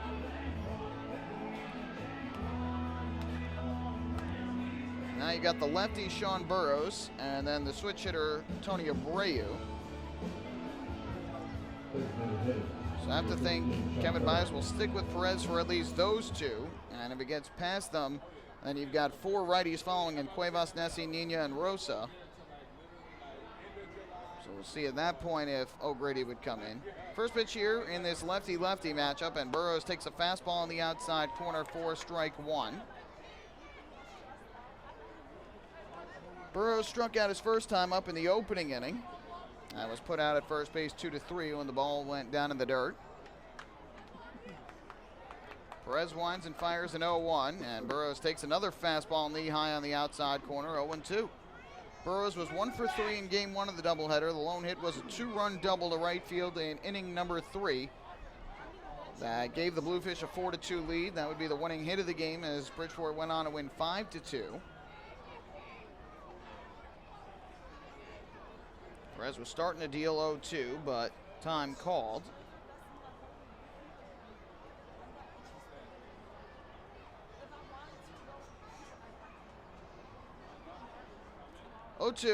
Swing and a miss, strike 3. Burrows chases down and away, so on 3 pitches, Sean Burrows retired on strikes. 5 strikeouts now for Rafael Perez. And with 2 away, that is going to leave it up to the 5-hitter and switch hitter, Tony Abreu. Again, we were not given a specific pitch count by Kevin Baez for Rafael Perez before the game. He is currently at 58 pitches, 44 of them for strikes, which is very impressive. First pitch here misses for ball 1. I don't know if he is at a 60 pitch limit, a 75 pitch limit, anywhere in that range, but I have to think with O'Grady warming, this would probably be his last inning, and Kevin Baez hoping Perez can get him through this frame. 1-0 to Abreu. And that taken just inside, didn't miss by much. Abreu was a strikeout victim his first time up, and that was in the second. Again, Perez struck out 3 in a row between Galvez and Abreu in the first of the second inning, and now has struck out 2 of his last 3. 5 strikeouts in the game for the lefty.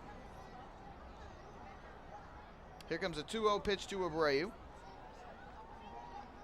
Perez kicks and fires, and this is taken low. A breaking ball, and Abreu would not chase. Perez has yet to walk a batter in this game, but now behind Abreu at 3 balls and no strikes. You're a hitter now. Swing for the fences. The fans here want Abreu to swing away at 3-0. We'll see if he does. Perez kicks and deals to the plate, and Abreu takes all the way, and it's high for ball 4. So no surprise to see Abreu taking all the way there ahead 3-0. They wanted a base runner, and they get it. First walk of the game issued by Perez. And now with the righty swinging Jose Cuevas coming to the plate, that's going to bring Kevin Baez out of the dugout. And I think that's going to spell the end for left-hander Rafael Perez. So Baez heads to the pitcher's mound. He has yet to take the baseball from the lefty. And I think he's going to talk with Perez here to see how he is feeling. And it looks like he's going to stick with him. So again, you've got 4 righties due up next in Cuevas, Nessie, Nina, and Rosa. Obviously, the Ducks hoping he doesn't get anywhere past Cuevas. But I guess Kevin Baez just taking the temperature of Perez there, see how he is doing at this point, having thrown a total of 62 pitches to this point, 44 for strikes. Very similar feel to the way he was pitching his last time out. But again, he allowed just 3 hits and a walk through 5 innings and struck out 6 against Somerset. Thus far, he's thrown 4 innings, or 3 2/3, I guess, and has allowed 2 hits, no runs, 1 walk, and 5 strikeouts. So again, very similar looking numbers. So Perez takes the mound here to face Cuevas with 1 on and 2 outs. And the lefty's first pitch to Cuevas is hit on the ground to the right side. Mark Krause diving stop on the backhand. Race to the bag. It's in time for the out. Excellent play by Mark Krause on a tough hop. He is able to make the play in the hole on the right side of the infield. And a fine play for the final out of the fourth inning. 4 scoreless from Rafael Perez here tonight. No runs, no hits, a walk and a runner left for Bridgeport. To the 5th inning we go with the Ducks leading the Bluefish 2-0. Hey fans, this is pitcher Matt Larkins, and you're listening to Ducks Baseball on the Long Island Ducks Broadcast Network. PSEG Long Island is making things work for you with over 10 energy efficiency programs that can help you save on your monthly electric bill. From our free online energy analyzer and in-home energy assessments to rebates on energy efficient air conditioning, even discounts on LED light bulbs. Helping you save on electricity is our job. What to do with your savings? Flight 85 now boarding for the magic of Orlando.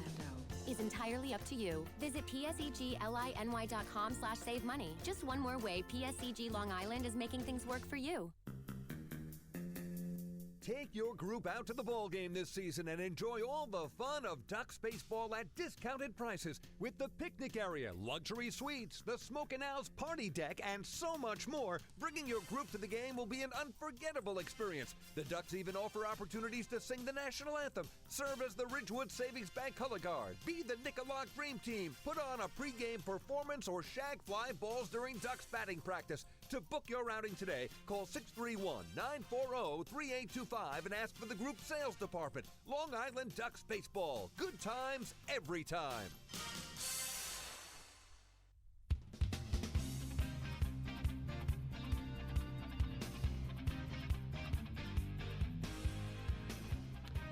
Ducks fans chill out all summer long with a cold cup of Hampton Coffee Company gourmet iced coffee. It's available at the concession stands at Bethpage Ballpark. Hampton Coffee is the preferred coffee of the Long Island Ducks. Visit HamptonCoffeeCompany.com or check out their cafes in the Hamptons. Michael Pollock here with you at the Ballpark at Harbor Yard in Bridgeport, Connecticut. Thank you so much for tuning in here on your Friday night. Hope your weekend is off to a good start. Ducks lost the opening game of this doubleheader 5-2, but they lead game 2 2-0. And Rafael Perez has thrown 4 scoreless innings thus far for Long Island. Rainey Lara, meanwhile, has given up 2 runs on 4 hits, has walked 2 and has struck out 2. And he begins the 5th, facing the top half of the Ducks order. It'll be Reyes, Ford, and Sanko due up, top third of the order, due up in the inning. And Reyes takes a fastball high and inside, 1-0. The Ducks scoring both of their runs in the 3rd. The bottom of the order has been key for Long Island in both games today. They produced the most damage. 1-0 was swung on and missed by Reyes, and the count 1-1. Reyes had 1 hit and 3 at-bats in game 1. It was the 2-out, 2-strike RBI single to right center that ended up producing both Ducks runs in the loss. The RBI as Cleary scored, and then an error brought in Dan Lyons. 1-1, chopped on the ground here up the third baseline. Fair ball. It goes off the glove of Rosa on the backhand, and Reyes is going to be safe at first base. So the Ducks get the leadoff man on here in inning number 5. We'll see if that has scored a hit or an error. It will be an error on Rosa, his first of the season. And so the Ducks get the leadoff man on base. Again, this is Rosa's first game here with the Bridgeport Bluefish. Has never played in the Atlantic League before and began the season AA Mobile in the Angels organization. While he was there, he made a total of 3 errors, 2 at second, 1 at shortstop, and did not make any at third base while he was there.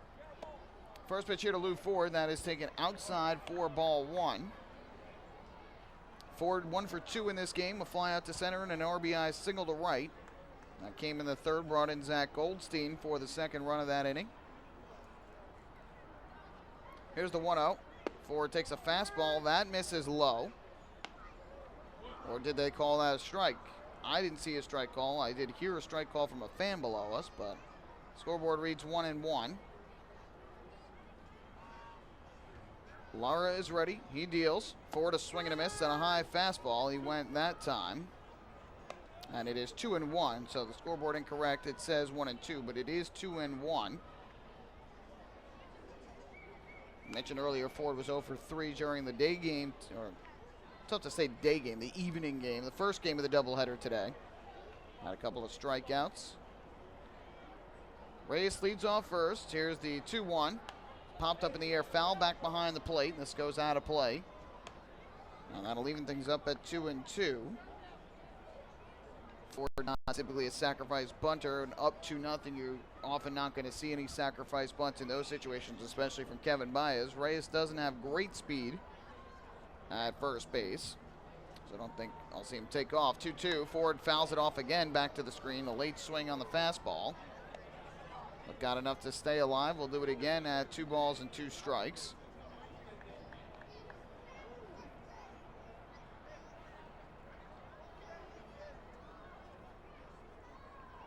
Looking in for the sign is Lara. Wants to go through them once again with his catcher. Now the 2-2. Ford a high fly ball in the air to right. It's hit pretty well. Back goes Galvez to the warning track at the wall. He looks up and you can forget it. It is an opposite field 2-run home run for Lou Ford over the right field wall. His first home run of the season. He's driven in 3 in the game, and Long Island doubles the lead as they go in front 4-0 here in the 5th inning. What a drive off the bat of Lou Ford the opposite way in right field. That ball just kept carrying and carrying. The wind does not have much to speak of, as it is barely blowing out to right now. But Ford showing his opposite field power as he lifts one over the wall in right for his first home run of the season. And it's now a 4-run advantage for the Flock. So Ford with 3 RBIs in this game, 2 for 3.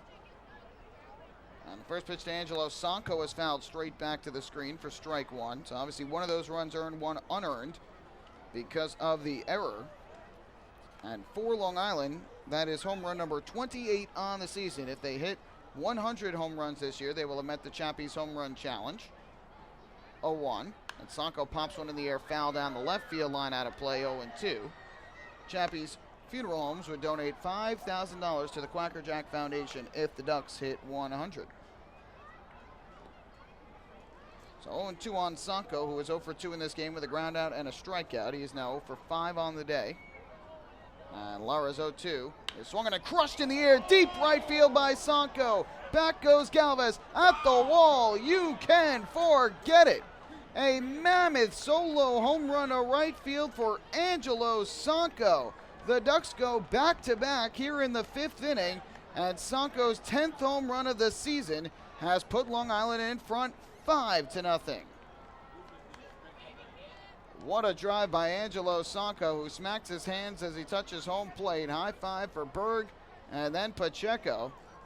I believe that is the first time this year the Ducks have hit back-to-back home runs, and Ford and Sanko have done so here in the 5th. And the Ducks' lead is now 5. First pitch here to Alex Berg. He swings and misses, trying to make it back-to-back-to-back home runs. It's 0-1 on Berg, who has grounded out twice in this game. So another home run for Long Island means it's 29 home runs on the season. 0-1. And Berg takes a breaking ball strike on the outside corner, 0-2. And again, if the Ducks hit 100 home runs, they will have met the Chappies Home Run Challenge, and Chappies Funeral Homes will donate $5,000 to the Quacker Jack Foundation.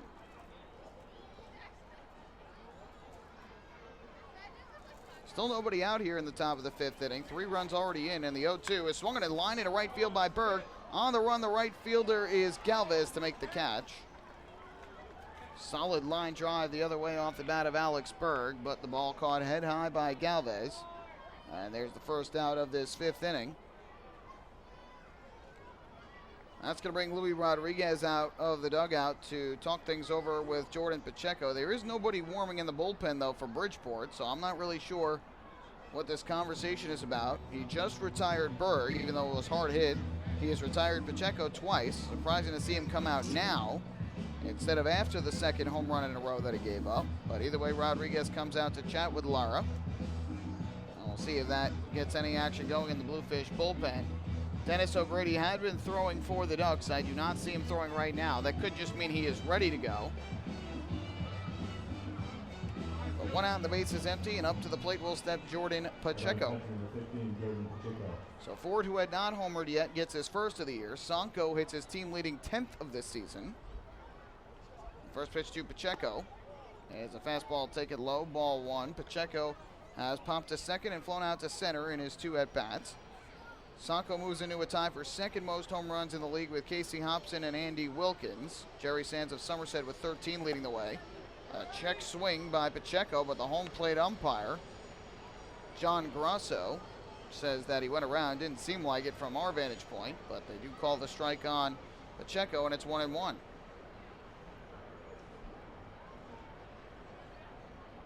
Lara winds and fires. Pacheco swings, chops one on the ground here to third base. Charging in is Rosa. He fields, throws across the diamond low, but caught by Cuevas.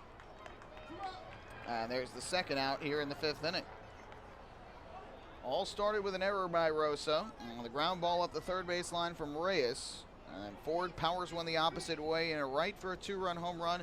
Sanko follows with an absolute blast out to right center that I don't know if it hit off of the elevated wall that is behind the home run wall and carry him back to the field, if it hit off of the beam on the right of the scoreboard, or if it went off the train tracks and came back on. I couldn't tell. First pitch here is taken for a strike by Mark Krause. And the count 0-1 and went on the outside corner. Krause has been on base twice tonight. He doubled to right in the second and then drew a walk in the 4th. Got stranded at second base both times. The 0-1, that's hit high in the air down the left field line, slicing foul and out of play. And Lara quickly ahead at 0-2. So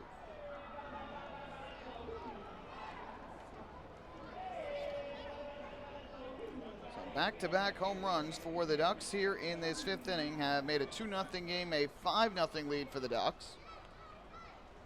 Now the 0-2 to Mark Krause is taken way inside, almost hit him. Krause had reached base safely in 8 straight games coming into the doubleheader today, but went 0 for 3 in game 1. So starting a new on-base streak here in the nightcap.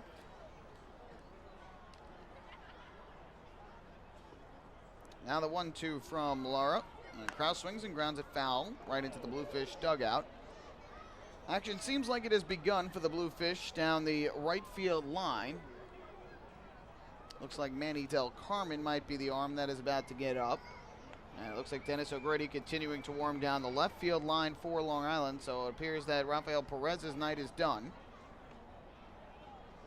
Lara will step off the rubber and go through the signs once again. The second baseman, Abreu, by the way, shifted over to his left, as is the shortstop Hernandez and the third baseman Rosa. So defensive shift here, the 1-2. And Krause takes the breaking ball just outside from Lara. That'll even things up at 2-2. Lara has thrown out 94 pitches in this game, 62 for strikes. And I have to think that this inning is probably his last of the evening. Krause takes a fastball up high and outside, and 3-2, and that is assuming he gets out of the inning. If Krause reaches, Delta Cleary Jr. is next.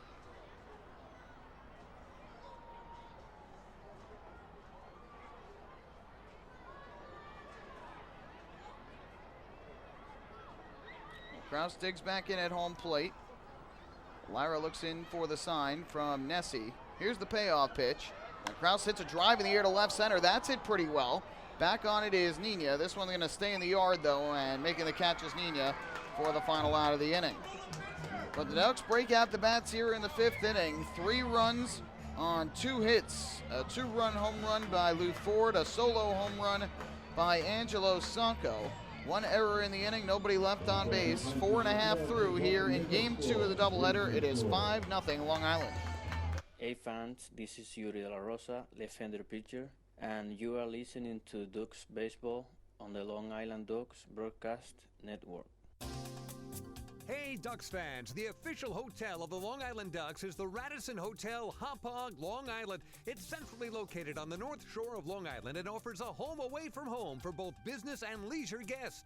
The Radisson Hotel Hauppauge, Long Island features an indoor pool, 24-hour business center, a fitness center, and complimentary Wi-Fi in all guest rooms. Enjoy the contemporary American cuisine at the Fountain Grill restaurant or grab a quick bite to eat at Cafe Pronto. And best of all, it's only minutes away from Bethpage Ballpark. The Radisson Hotel Hauppauge, Long Island, the official hotel of the Long Island Ducks. Call 631-231-1100 today. That's 631-231-1100.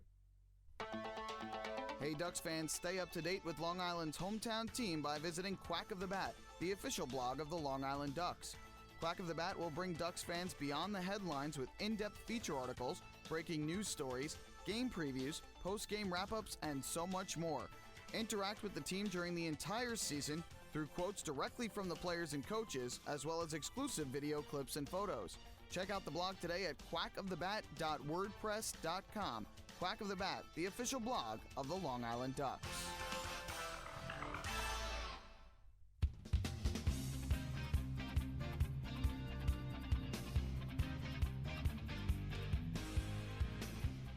Well, the Ducks have increased their lead to 5-0 thanks to a 2-run home run from Lou Ford and a solo blast from Angelo Sacco.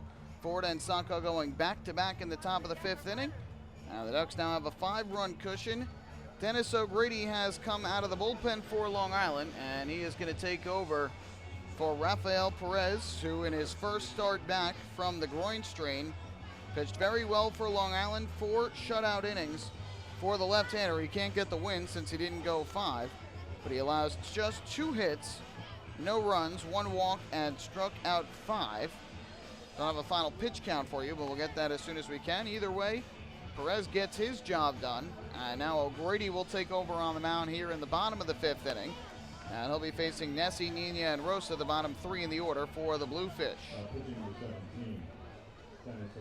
So it's 5 runs on 6 hits and no errors for the Ducks. No runs, 2 hits. And 1 error for the Bluefish. So we go to the bottom half of the 5th inning, and here is Santiago Nessie to begin against Dennis O'Grady.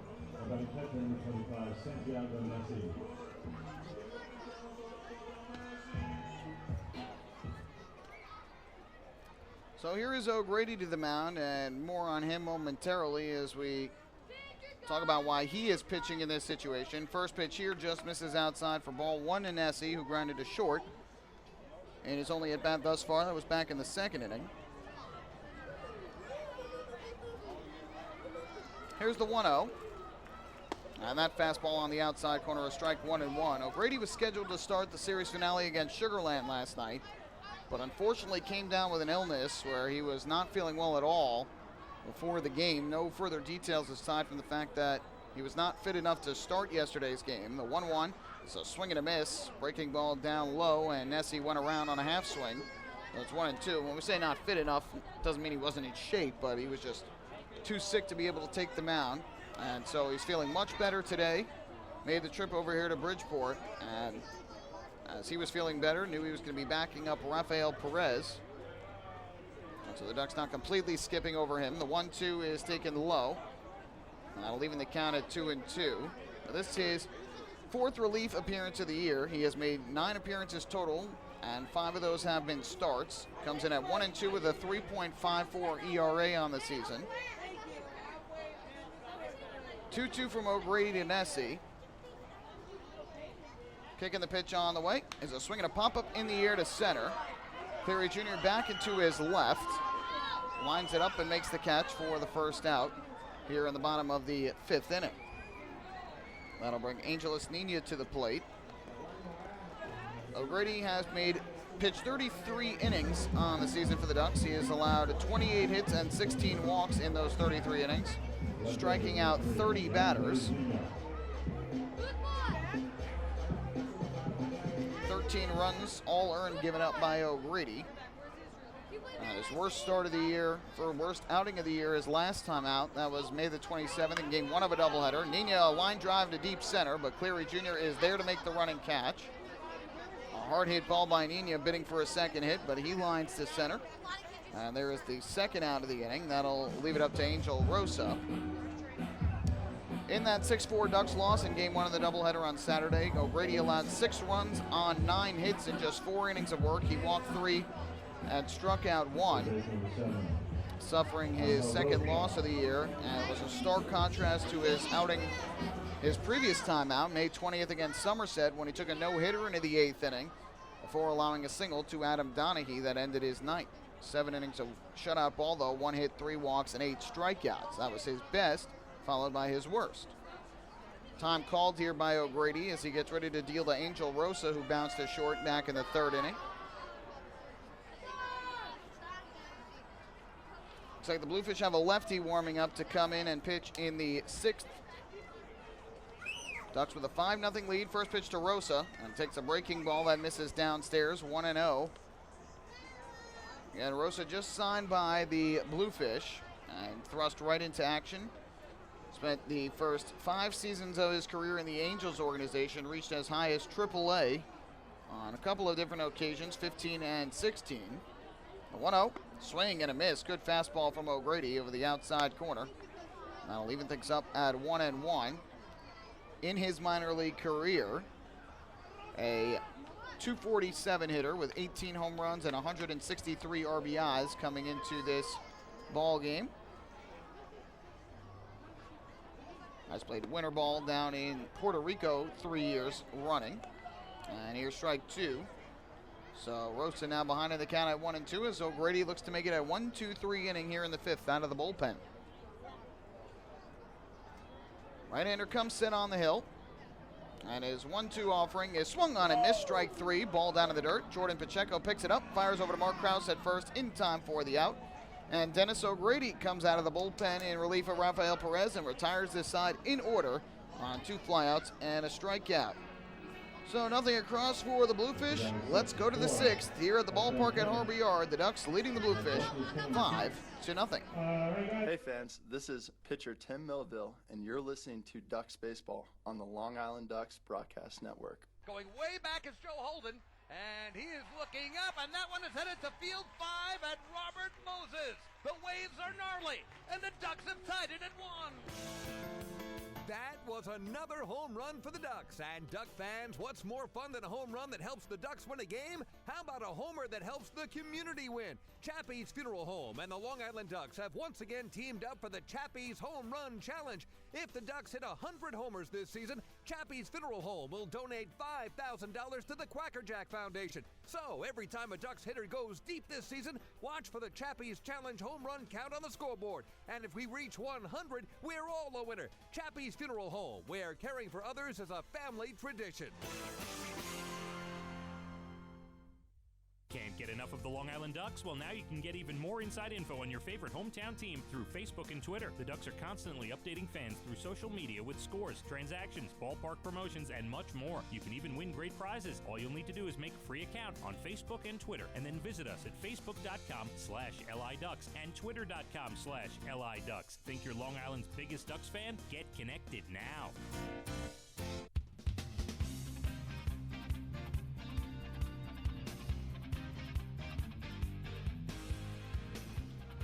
Well, Ducks fans follow all season long as the Long Island Ducks try to meet the Chappie's Home Run Challenge. If the Ducks hit 100 home runs, then Chappie's Funeral Homes will donate $5,000 to the Quackerjack Foundation. Chappie's Funeral Homes, where caring for others is our family tradition.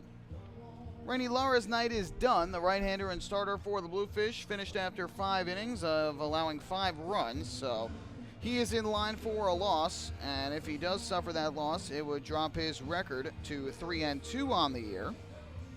Dennis O'Grady is scoreless inning out of the bullpen in the 5th, and it looks like Amalio Diaz has begun to get loose for the Ducks down the left field line, so he will likely come on to pitch the 6th inning. But first, the Ducks with a chance to widen the gap, and it'll be the bottom 3 in the order against left-hander Brian Moran. Cleary Jr., Lyons, and Goldstein, despite the fact the switch hitter and 2 righties are due up. First pitch from Moran is cut on and missed. Good off-speed pitch over the inside corner. And it's 0-1 on Cleary Jr. 5 innings and 6 hits allowed by Rainey Lara. He surrendered 5 runs, 4 of which were earned. The 0-1 from Moran. Cleary Jr. a swing and a miss, this time a fastball up and away. And the count 0-2. 2 walks issued by Lara, and he struck out 2 as well. In addition, allowed 2 home runs, the back-to-back jacks by Ford and Sacco in the 5th inning, and 2 wild pitches in the 3rd. Here a swing and a foul tip by Cleary Jr. Just got enough to stay alive, and he fouled that. It looked like off the chest of John Grasso. Santiago Nessi checking on him to make sure he's all right, and it indeed appears that he is okay. Kind of an overlooked thing, the work the umpires do. Obviously a tough job doing what they do. They tend to draw ire from both sides at points. but also taking a lot of foul balls at home plate if you're a home plate umpire, on foul tips from batters or missed baseballs from the catcher. 0-2 again. Cleary Jr. grounds this one weakly towards first. Picked up there by Jose Cuevas. The ball went towards the bag, so easy for him to retire Cleary Jr., who is now 0 for 2 with a walk in this game. First out here in the 6th, and that'll bring up Dan Lyons. The numbers on Brian Moran this year: 11 appearances out of the bullpen for Bridgeport. He has no record and a 5.63 ERA. 5 runs all earned given up in 8 innings of work, the fewest on the Bluefish pitching staff. He has given up 6 hits and 4 walks, but has struck out 16. So 16 strikeouts in 8 innings. But when he does give up hits and walks, he tends to struggle a bit. So with one out, here's Dan Lyons to the plate, who's had a pretty good day. The first pitch to him is a breaking ball downstairs, 1-0. Lyons is 1 for 2 with a run scored in this game. And for the day is 2 for 3 with a couple of runs and a walk.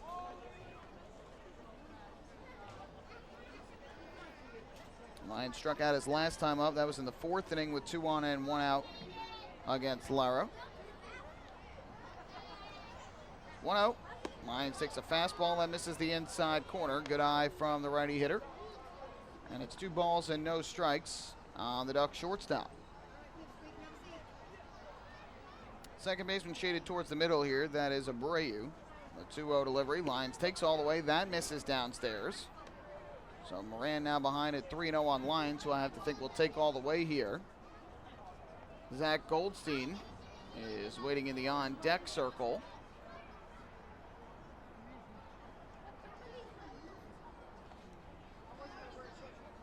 Here comes the 3-0 from Moran. Lyons does take, and that misses low and inside, ball 4. Moran thought he had strike 1, but does not get the call. So Dan Lyons draws the Ducks' 3rd walk of the ball game, and that is another walk brought to you by City MD Urgent Care. There are over 15 City MD locations across Long Island. Need a doctor? Well, just walk on in. So 1 on, 1 out for the Ducks. We'll have now drawn 3 walks and picked up 6 hits in this game. A much better offensive performance from the Ducks here after a disappointment in game 1. First pitch here to Zack Goldstein. He takes a fastball over the inside corner for strike 1. Goldstein in his first start with the Ducks had an RBI double and a run back in the 3rd inning. First pro hit, RBI and run, and of course double. And popped out to second in his second at-bat of the night. That was in the 4th with 2 on and 2 out. 1-0. And Goldstein a check swing. They appeal the first and say he did not go. Good job by Goldstein to hold up. And that'll even the count at 1-1. Goldstein, by the way, won a Long Island championship with Sanford H. Calhoun High School. That was back in 2012. 1-1. Chopped on the ground towards the middle. It is picked up there by the shortstop Hernandez. He steps on second, throws to first. And that is in time for an inning-ending 6-3 double play. So Goldstein grounds into the twin killing for the Ducks in the 6th. No runs, no hits. A walk, but because of the double play, nobody left on base.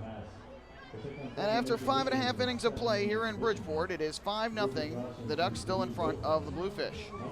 Hey fans, this is infielder Mark Krause, and you're listening to Ducks Baseball on the Long Island Ducks Broadcast Network.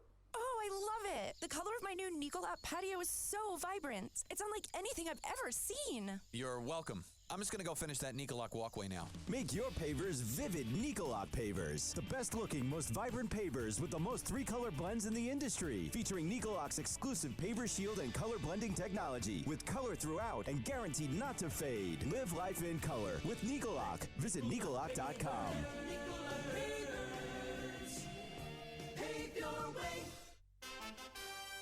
Have your birthday at the ballpark this season and celebrate with the flock. Kona Ice birthday party packages with the Long Island Ducks are now available. Each package includes 10 box seats, a commemorative birthday t-shirt and autographed baseball, a pizza and Kona Ice party in the Hebrew National Picnic area, and so much more. Best of all, the birthday child will stand on the dugout while the entire crowd sings happy birthday. Reserve your party today by calling the group sales department at 631-940-3825. Kona Ice birthday parties with the Long Island Ducks, a once-in-a-lifetime experience.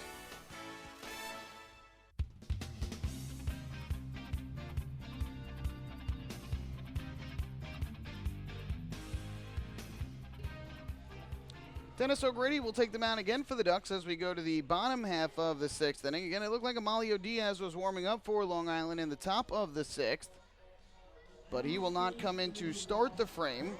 There are 3 righties. I'll take that. A switch hitter and 2 righties due up to begin the frame, but Kevin Baez wants to stick with O'Grady, who threw a 1-2-3 inning in the 5th. So he will come back out for his 6th inning of work, or 2nd inning of work here in the 6th, and face the top 3 in the Bluefish order. Ducks with a 5-0 lead. They are out hitting Bridgeport 6-2 in the game. And the only error tonight has been committed by the Bluefish third baseman Angel Rosa. That preceded the back-to-back home runs by Ford and Sanko.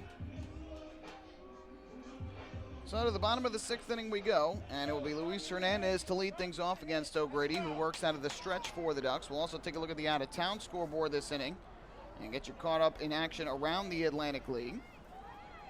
Everything's still going on right now. First pitch is chopped into the ground, foul by Hernandez at home plate, and it is 0-1. In Bridgewater, New Jersey, they're in the top of the 10th inning. The Patriots and the Skeeters are all tied at 1. David Kubiak threw 8 innings of 1-run ball, striking out 9 for Somerset. Brett Marshall threw 7 innings of 1-run ball for the Skeeters. Julio DePaula now pitching for the Skeeters. John Hunton for the Patriots. The 0-1 Hernandez is a check swinging a ball down and in. They appeal to third, but no swing, says Matt Hensel, and it's now 1-1 on Hernandez. The Skeeter RBI in the game has come from Andy Wilkins. Meanwhile, Aaron Eggleston has driven in the run for the Patriots. There's a strike from O'Grady. Good fastball at the knees, and it's 1-2 on Hernandez. Also in the 10th inning, they're in Waldorf, Maryland. The Bees have taken a 4-3 lead over the Blue Crabs. Cody Hebner on the mound for Southern Maryland. Most recently, it was Nate Rowe on the mound for New Britain. 1-2 from O'Grady. Swing and a miss, strike 3. He got Hernandez to chase down and in. There's the 2nd strikeout for O'Grady, 7th for Ducks pitching in this game. And there's the first out here in the bottom of the 6th. That'll bring up Darby Myers. New Britain led tonight with RBIs from Michael Kraus and John Griffin, who each have 2 hits. Michael Baca has also driven in a run. Southern Maryland, meanwhile, 2 RBIs and 2 hits from Patrick Palmero, 1 RBI from Luis Allen. And now it is a 5-3 New Britain lead. Meanwhile, just went final in Lancaster, Pennsylvania. This one lined to left by Myers for a base hit off O'Grady. So there is a 1-out base hit for Darby Myers, his first hit of the game. That is just the 3rd hit for Bridgeport here in this one. The first since the leadoff single by Angelos Nina in the 3rd. Ends a streak of 5 straight retired by Ducks pitching. So there's 1 out and 1 on here in the 6th. That'll bring up Jonathan Galvez. So again, an 8-0 win for the Lancaster Barnstormers over the York Revolution as they strike first in the War of the Roses. Winning pitcher was Jared Leverett, 6 scoreless innings, improves to 3-0. Frank Gailey, the loser, fell to 5-3 as O'Grady misses high for a fastball, 1-0. Casey Hobson, his 11th home run of the season. Trayvon Robinson, his 4th for Lancaster.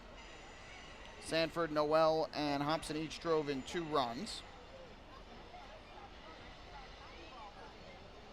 Here's the 1-0, and that misses outside. O'Grady with 2 straight out of the strike zone. And now he wants a new baseball. So it's 2-0 here on Jonathan Galvez, who was 0 for 2 in this game with a strikeout and a ground out.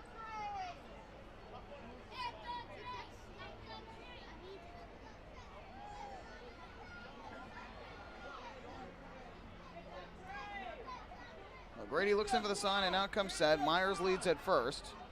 Here's the 2-0 pitch. Galvez swings and fouls it straight back to the screen. Good cut, now 2-1. Up in Toronto, the Yankees trailing the Blue Jays 6-5, bottom half of the 7th inning. Michael Pineda started for the Yankees. Jonathan Holder has come on in relief. Francisco Liriano was the starter for the Blue Jays. Ryan Tepera was recently on the mound. Here's the 2-1 from O'Grady. Runner goes, pitch is swung on and missed for a strike. The throw down a second, not anywhere close, and it's going to go into center field. That is going to allow Myers to take 3rd. A stolen base for Myers, his 2nd of the game, 3rd of the day, and the error on Pacheco allows Myers to move to 3rd base. Count is now even at 2-2 as that pitch was swung on and missed. I believe that is error number 3 on the season for Pacheco. Indeed it is. So now runner at third with one out. Here comes a 2-2 pitch from O'Grady to Galvez. It's on the way, and Galvez smacks one foul down the third base line. Almost hit Galvez, Myers the runner. So still 2-2. Home runs for the Yankees in this game from Starlin Castro his 8th and Aaron Judge his 18th. I don't know if you guys saw, the fans tuning into the broadcast yesterday, Aaron Judge had a 510-foot home run during batting practice. I get it's batting practice, but my goodness, what a drive from Aaron Judge. Another 2-2 to Galvez. He swings and misses, strike 3. Foul tipped it into the glove of Jordan Pacheco. So 2 strikeouts in the inning for O'Grady, 3 for the game. And with 2 outs, that'll allow the infielders to back up, and now fly ball can't get in Myers. And it'll leave it up to Sean Burrows. Meanwhile, for the Blue Jays, 2 home runs from Josh Donaldson, his 4th and 5th of the year, and Justin Smoke has hit his 13th. Top of the 7th inning at Citi Field, the Pirates with an 11-7 lead over the Mets. The Mets scored 5 runs in the bottom of the 5th, only to give up 7 runs in the top of the 6th. My goodness. Matt Harvey started for the Mets, lasted just 5. Garrett Cole started for the Pirates and lasted just 5. Wade LeBlanc most recently in for the Pirates. Meanwhile, Neil Ramirez, the most recent pitcher for the Mets in the ballgame. Here's Sean Burrows to the plate from the left side. He is over 2 with a pair of strikeouts tonight.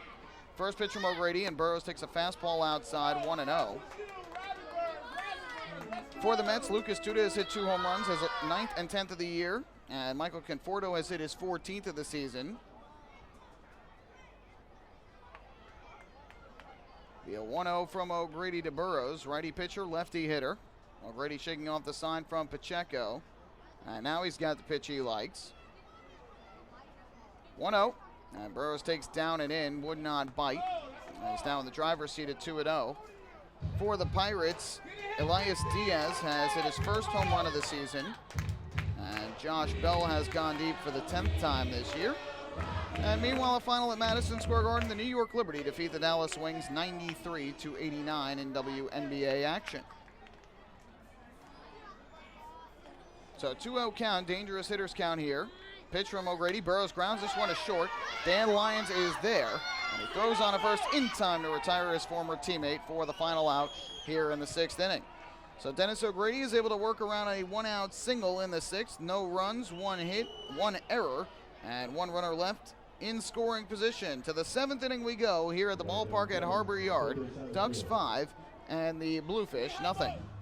Hey fans, this is pitcher Dennis O'Grady, and you're listening to Ducks Baseball on the Long Island Ducks Broadcast Network.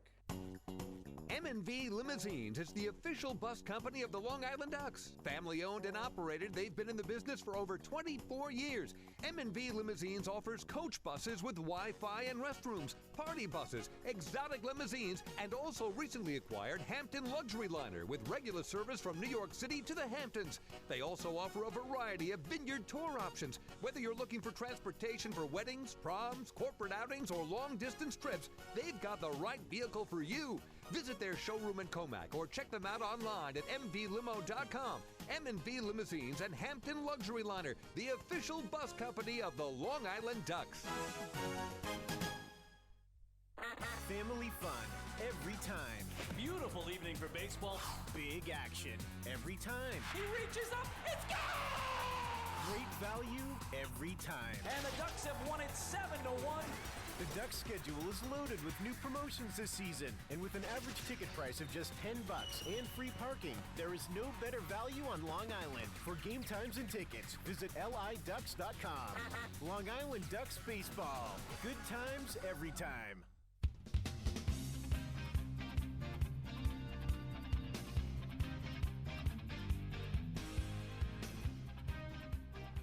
Seventh inning coming up here at the ballpark at Harbor Yard. Game 2 of a single admission doubleheader, so 2 7-inning games today. The Ducks with a 5-0 lead over the Bluefish here in Game 2 after dropping the opener of the doubleheader 5-2. Manny Del Carmen has come out of the bullpen. The former big leaguer takes over for the Bluefish here in Game 2 in the 7th inning after a scoreless inning of relief from Brian Moran. And he misses low and outside to Elmer Reyes beginning the 7th, 1-0. Back to the top of the order for the Ducks. Moraine in the 6th inning, no hits, no runs, 1 walk, and no strikeouts. Faced the minimum 3. 1-0 to Reyes is a half swing at a high fastball. They appeal to first, and no swing says Matthew Kane. So it is now 2-0 on Elmer Reyes, who in this game is 0 for 3. He did reach on an error, though, to begin the 5th. And the 2-0 is a half swing again at a ball down and away. So Del Carmen behind at 3-0. Reyes then scored on the 2-run opposite field home run off the bat of Lou Ford. 3-0. Reyes takes all the way, and there's a strike. Just caught a piece of the outside corner to Del Carmen. And the former World Series champion with the Red Sox, now with a count of 3-1. Give you his numbers on the season here in his first year with Bridgeport. 3-1. Reyes swings, crushes one deep in the air to left field. Back goes Nina. Track, wall, you can forget it. It is a solo home run over the left field wall for Elmer Reyes. His first home run of the season, the 3rd long ball of the game for the Ducks, and they lead it 6-0 over the Bluefish here in the top of the 7th inning. Well, that's got to feel good for Elmer Reyes, who had a flurry of home runs, 6 of them in limited time with the Ducks back in 2015, had gone homerless in his first 38 games of this season, but he crushes one over the left field wall here in Bridgeport to begin the 7th. And the Ducks lead is now 6. That'll bring Lou Ford to the plate.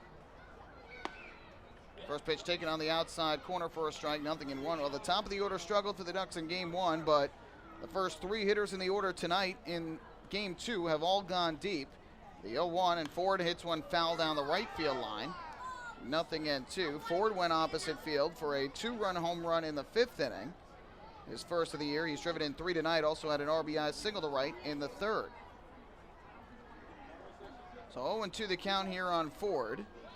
Del Carmen fires, and Ford swings, lifts this one in the air to the left center field. On the run, Darby Myers. He won't get it. It's going to land for a base hit. Ford is going to stop at first with his 3rd hit of the ball game. And after going 0 for 3 with 2 strikeouts in game 1, a much better performance from Ford here in game 2, as he is now 3 for 4 with 3 RBIs and a run scored.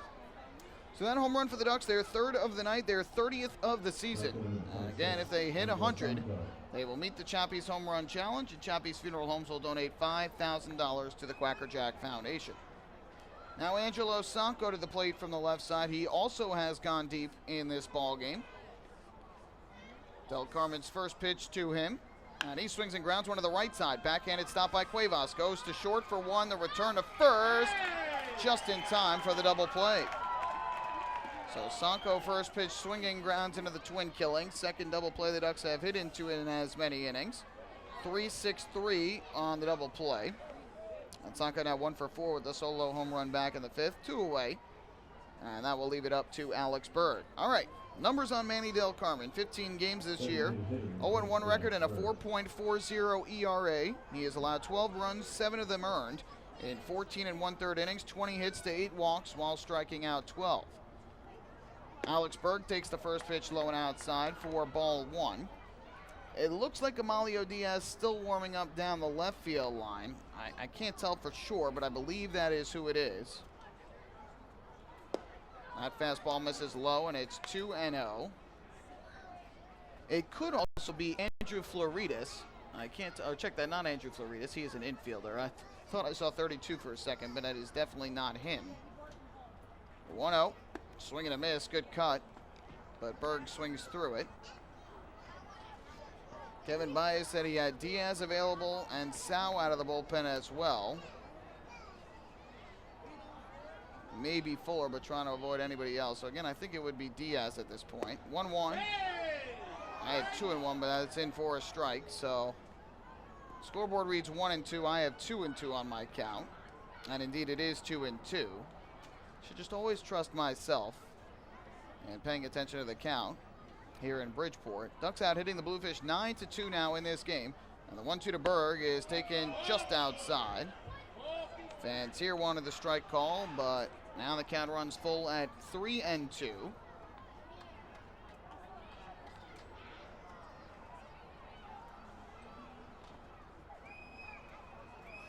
Carmen winds and fires, and Berg will swing and miss, strike 3.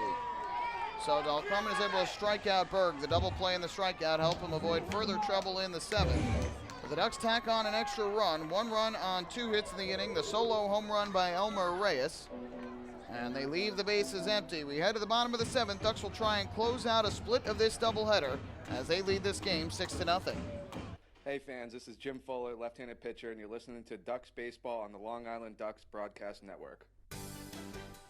Long Island's Ford Giant is celebrating its 60th year anniversary. Stop by Sayville Ford to check out their state-of-the-art showroom featuring enclosed service drives, luxurious customer lounge, and a larger selection to choose from. Get giant savings on hundreds of new and used vehicles in stock. Sayville Ford's 60th anniversary celebration is going on now. Visit SayvilleFord.com or download the Sayville Ford app today to learn more about Sayville Ford's 60th anniversary savings. Call 631-589-4800 today.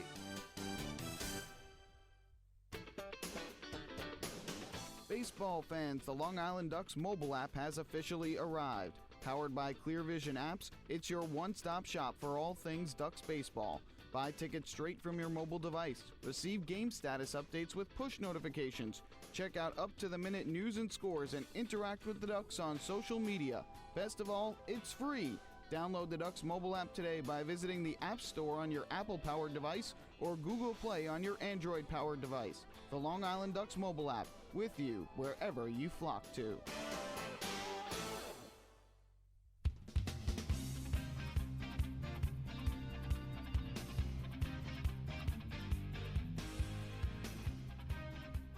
Bottom of the 7th coming up here in Bridgeport, Connecticut. The Long Island Ducks with 6 runs on 9 hits and 1 error.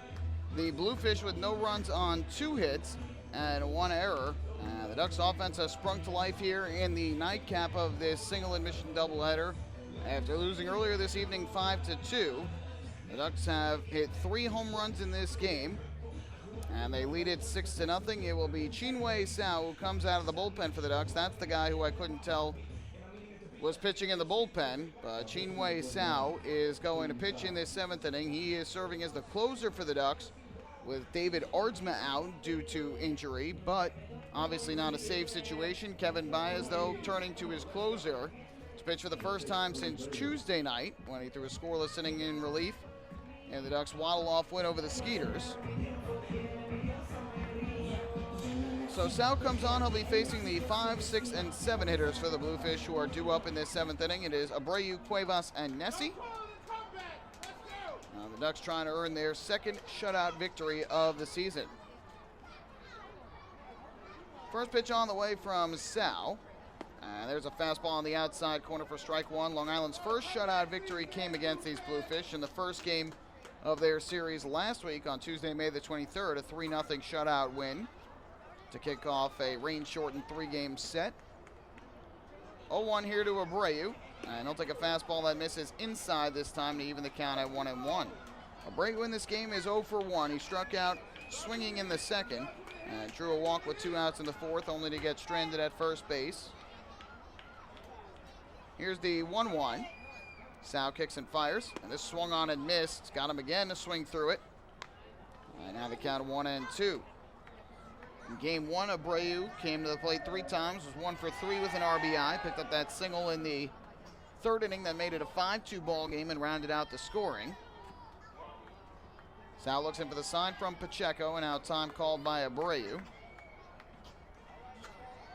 So the former big leaguer will go through the signs again with another former big leaguer. Sal and Pacheco both have played several seasons at the game's highest level. 1-2. And Abreu takes a fastball just off the outside corner. I'll leave things up at 2-2. So the Ducks trying to get the lead back in the Ferry Cup series. They came into this series with a 2-1 lead in the season series. They'll drop the opener, so even at 2, and now trying to jump back in front 3-2. The teams have been alternating wins to this point. 2-2 is cut on and missed, strike 3. Again, messed up the count there by looking at the scoreboard, but a strikeout for Chinwe Sao, first out of this 7th inning. That is the 9th strikeout of the ball game for Ducks pitching. Dennis O'Grady, who again could not start last night due to illness, comes on in relief of Rafael Perez tonight at those 2 scoreless innings, allowing a hit, no walks, and struck out 3. he is in line for the win. That would increase his record to 2-2. Again, Rafael Perez could only go 4 innings tonight in his first start back from injury. But he threw 4 scoreless, allowed just 2 hits and a walk while striking out 5. It's a little fister out foul down the first baseline. It caught Sean Burrows. I'm sorry, Sean Burrows is such a character. He is sitting down at the far end of the Bluefish dugout and took that soft line drive off a couple bounces off of the leg and rolled onto his back, sprawling in pain in a joking manner like he always does. And he's still grabbing at that leg and rolling around on the grass, or on the dirt, excuse me. That is the comedic antics of Sean Burrows that the Ducks saw for a couple of seasons when he was a member of the flock. The 0-1 cut on and missed by Jose Cuevas. And it is 0-2. Cuevas 0-2 in this game with a fly out to center field in the second. And a ground out to first in the fourth. A nice play on a tough hop in the hole by Mark Krause. And beat Cuevas to the bag for the final out of that 4th inning. So Sal ahead 0-2. Looking in for the sign from Jordan Pacheco. Infield playing for the most part straight away. Ray shaded towards the middle a little. And the 0-2 is swung on and missed. Strike 3. Sal blew the fastball by him upstairs. Back-to-back strikeouts for Sal. 10 Ks for Ducks pitching. They are 1 strike away from earning a split of this doubleheader.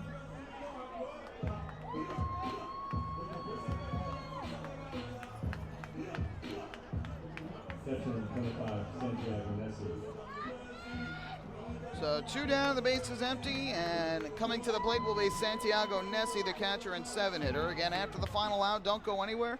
We'll have the post-game show for you where we recap this game and hand out the Player of the Game award. And we will also take a final look at the out-of-town scoreboard. Again, a 7-inning game is game 2 of this single admission doubleheader. First pitch, and Nessie takes a breaking ball downstairs, 1-0. Again, Sal last pitched on Tuesday night in the first game of the 3-game set with the Skeeters. Through a scoreless inning, no hits, 1 walk, and struck out 2.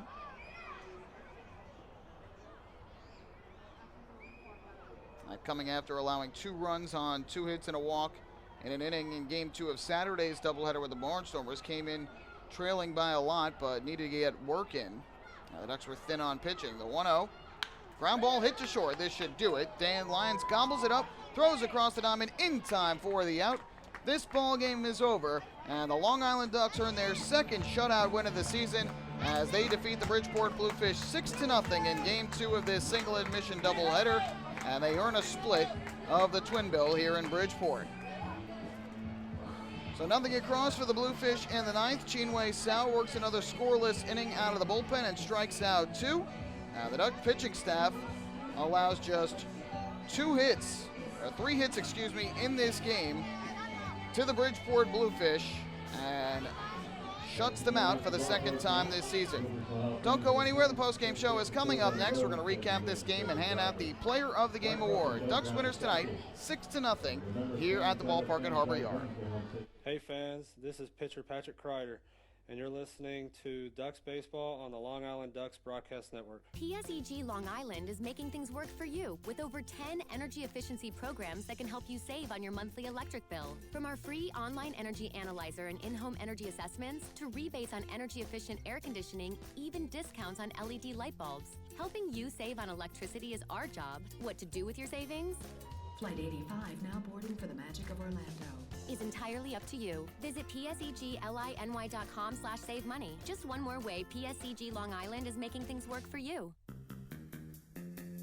Take your group out to the ball game this season and enjoy all the fun of Ducks baseball at discounted prices with the picnic area, luxury suites, the Smokin' Owls party deck, and so much more. Bringing your group to the game will be an unforgettable experience. The Ducks even offer opportunities to sing the national anthem, serve as the Ridgewood Savings Bank color guard, be the Nicolak Dream Team, put on a pregame performance, or shag fly balls during Ducks batting practice. To book your outing today, call 631-940-3825 and ask for the group sales department. Long Island Ducks Baseball. Good times every time.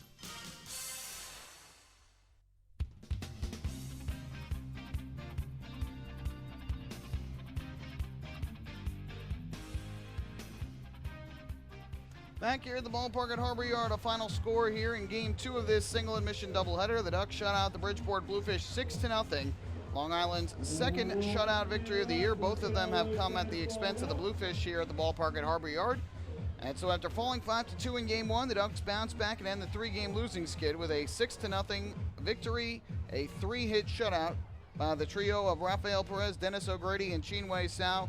And the Ducks had it all in this game. They had pitching, they had defense, and they had offense. And this is the type of performance that the Ducks fans and the Ducks as a whole have been looking for and hoping for more so of this season. Well, they certainly got it in this game. Let's recap this one for you. Both sides traded zeros in the first 2 innings. It was Rainy Lara starting for the Bluefish and Rafael Perez starting for the Ducks, making his first start since May 19th after missing a pair of outings due to a groin injury.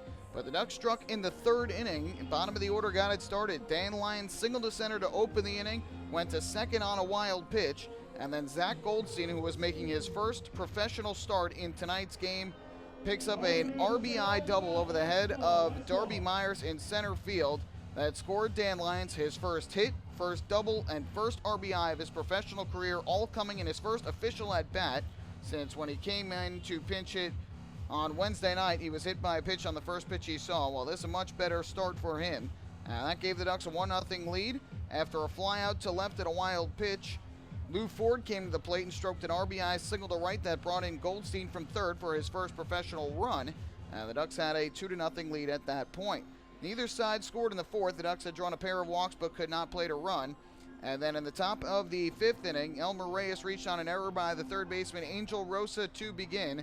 And that set the stage for Lou Ford, who drove an opposite field two-run home run, over the wall and right, his first home run as a member of the Ducks this season. And that gave the Ducks a 4-0 lead. Angelo Sanko followed with a solo home run deep to right center field. His team-leading 10th of the year. First time, I believe, the Ducks this season went back-to-back. And Long Island at that point had themselves a 5-0 advantage. They would round out the scoring in the 7th inning when Elmer Reyes led off the frame against Manny Del Carmen, and the former World Series champion allowed a solo home run to left to Reyes, his first home run of the season. The Ducks had a 6-0 lead at that point. Meanwhile, the pitching was absolutely superb for the Ducks in this game. Rafael Perez started even though he doesn't get the win. He goes 4 scoreless innings, allows 2 hits and a walk while striking out 5. According to the box score, though, that I'm seeing here, Perez does get credit for the win. So I guess they do give him the win even though this was a 7-inning game. So I guess the 5-inning rule does not apply in these games. And so in that case, Perez does get the win. So 2 hits, 1 walk, struck out 5 and threw a total of 63 pitches, 45 for strikes. Dennis O'Grady in relief, who again could not start last night due to illness. He looked and felt much better today. He throws 2 scoreless innings, allowing just a single, and struck out 3. And then Chinwe Sao, a 1-2-3 inning in the 7th with 2 strikeouts. So the final totals from this game: 6 runs, 8 hits, 1 error for the Ducks. They left 4. Bridgeport, no runs, 3 hits, 1 error. They left 4. According to the official score here, the winning pitcher is Rafael Perez, who improves to 3-1 on the year. The loser, Rainy Lara, who falls to 3-2. No save in the game, which took 2 hours and 14 minutes in front of a crowd of 3,297 here at the ballpark at Harbor Yard for the doubleheader. Player of the game here for Game 2. We're going to give it to 2 players. One is going to be Lou Ford, who offensively stole the show. 3 hits and 4 at-bats, including a home run, 3 RBIs, and a run scored. And Rafael Perez, who again making his first start back after missing 2 with an injury. He dazzled on the mound with 4 innings of 2-hit shutout ball, walking 1, striking out 5. Was limited in terms of pitches because he was coming back, but ultimately silenced a very good Bluefish lineup and helped the Ducks cruise to the 6-0 win. Take one more break. When we come back to the out-of-town scoreboard, and then we'll wrap things up from Bridgeport. Hey fans, this is pitcher Tyler Wilson, and you're listening to Ducks Baseball on the Long Island Ducks Broadcast Network. Long Island's Ford Giant is celebrating its 60th year anniversary. Stop by Sayville Ford to check out their state-of-the-art showroom featuring enclosed service drives, luxurious customer lounge, and a larger selection to choose from. Get giant savings on hundreds of new and used vehicles in stock. Sayville Ford's 60th anniversary celebration is going on now. Visit SayvilleFord.com or download the Sayville Ford app today to learn more about Sayville Ford's 60th anniversary savings. Call 631-589-4800 today. Have your birthday at the ballpark this season and celebrate with the flock. Kona Ice birthday party packages with the Long Island Ducks are now available. Each package includes 10 box seats, a commemorative birthday t-shirt and autographed baseball, a pizza and Kona ice party in the Hebrew National Picnic area, and so much more. Best of all, the birthday child will stand on the dugout while the entire crowd sings happy birthday. Reserve your party today by calling the group sales department at 631-940-3825. Kona Ice birthday parties with the Long Island Ducks, a once-in-a-lifetime experience.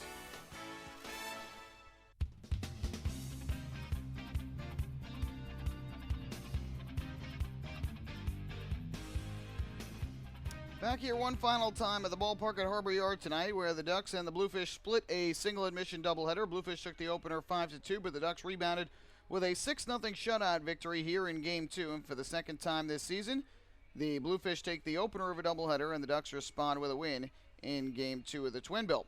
Well, let's take one final look at the out-of-town scoreboard. 2 games final, one still going on. The one that's still taking place is in Bridgewater, New Jersey, where the Patriots and the Skeeters are tied at 1, bottom half of the 11th inning.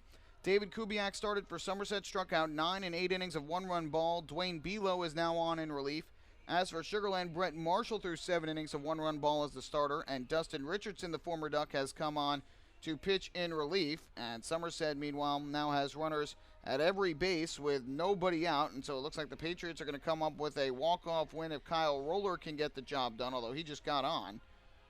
So I believe now that would pass the baton to Mark Minikazi, the former Duck, who's making his first start with the Patriots. So looks like Minikazi will now come to the plate to try and win it for the Patriots. Meanwhile, 2 final scores. In Southern Maryland, the Bees with a 7-3 win in 10 innings over the Blue Crabs. The winning pitcher in relief is Nate Rowe, who improves to 1-2 for the Bees. Cody Hebner, the loser in relief for Southern Maryland, drops to 1-1. No save in the game, which took 3 hours and 13 minutes.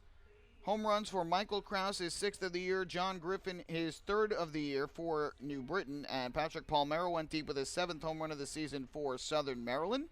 And another final in Lancaster, the Barnstormers shut out the Revolution 8-0 in a War of the Roses matchup. Jared Leverett, the win with 6 scoreless innings, improves to 3-0. Frank Gailey, the loser, drops to 5-3. No save in that one. Home runs for the Barnstormers from Casey Hobson, his 11th, and Trayvon Robinson, his 4th of the season. On the Major League scoreboard in Toronto, the Blue Jays hanging on to a 7-5 lead over the Yankees, middle of the 8th inning. Francisco Liriano started for the Blue Jays. Joe Smith most recently into the game. Michael Pineda was the starter for the Yankees. Adam Warren most recently took the mound. Starlin Castro, his 8th home run. Aaron Judge, his 18th for the Yankees. Meanwhile, for the Blue Jays, Josh Donaldson has gone deep twice, his 4th and 5th of the year. And for the Blue Jays, Justin Smoke has hit his 13th home run of the season. A wild one at Citi Field. They're in the bottom of the 8th inning, but it's the Pirates leading the Mets 12-7. We mentioned this earlier.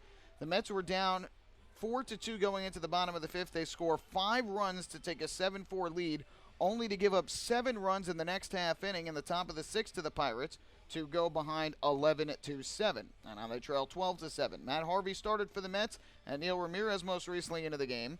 As for the Pirates, Garrett Cole was the starter, and Daniel Hudson most recently took the mound. For the Pirates in this game, lots of home runs. For Pittsburgh, Josh Harrison has gone deep. And for Harrison, it is his 7th of the year. Also going deep is Elias Diaz, his 1st home run of the season. And Josh Bell has hit home run number 10 on the year for the Pirates. As for the Mets, they also had 3. Lucas Duda, his 9th and 10th of the season. And Michael Conforto with his 14th.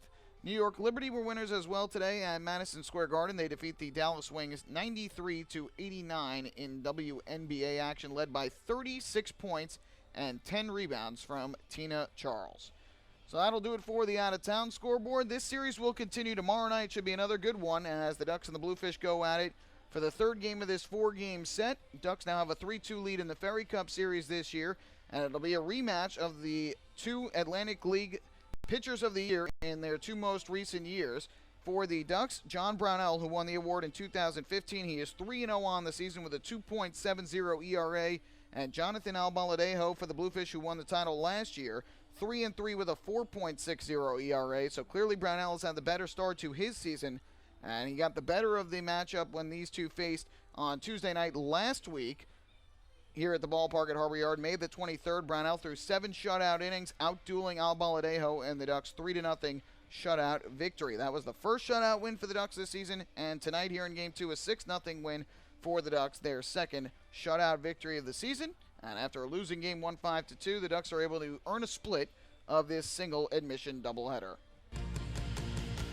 So that's going to do it for us tonight here at the ballpark at Harbor Yard after 2 games of baseball.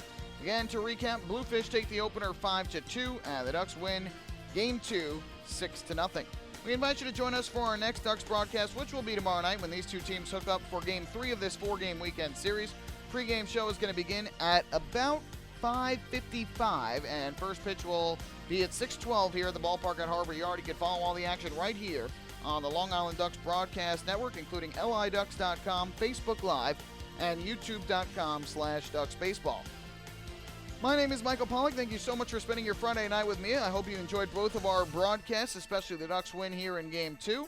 Have a great rest of your Friday night. We'll do it all over again on Saturday evening here in Southern Connecticut. Good night and so long from the ballpark at Harbor Yard.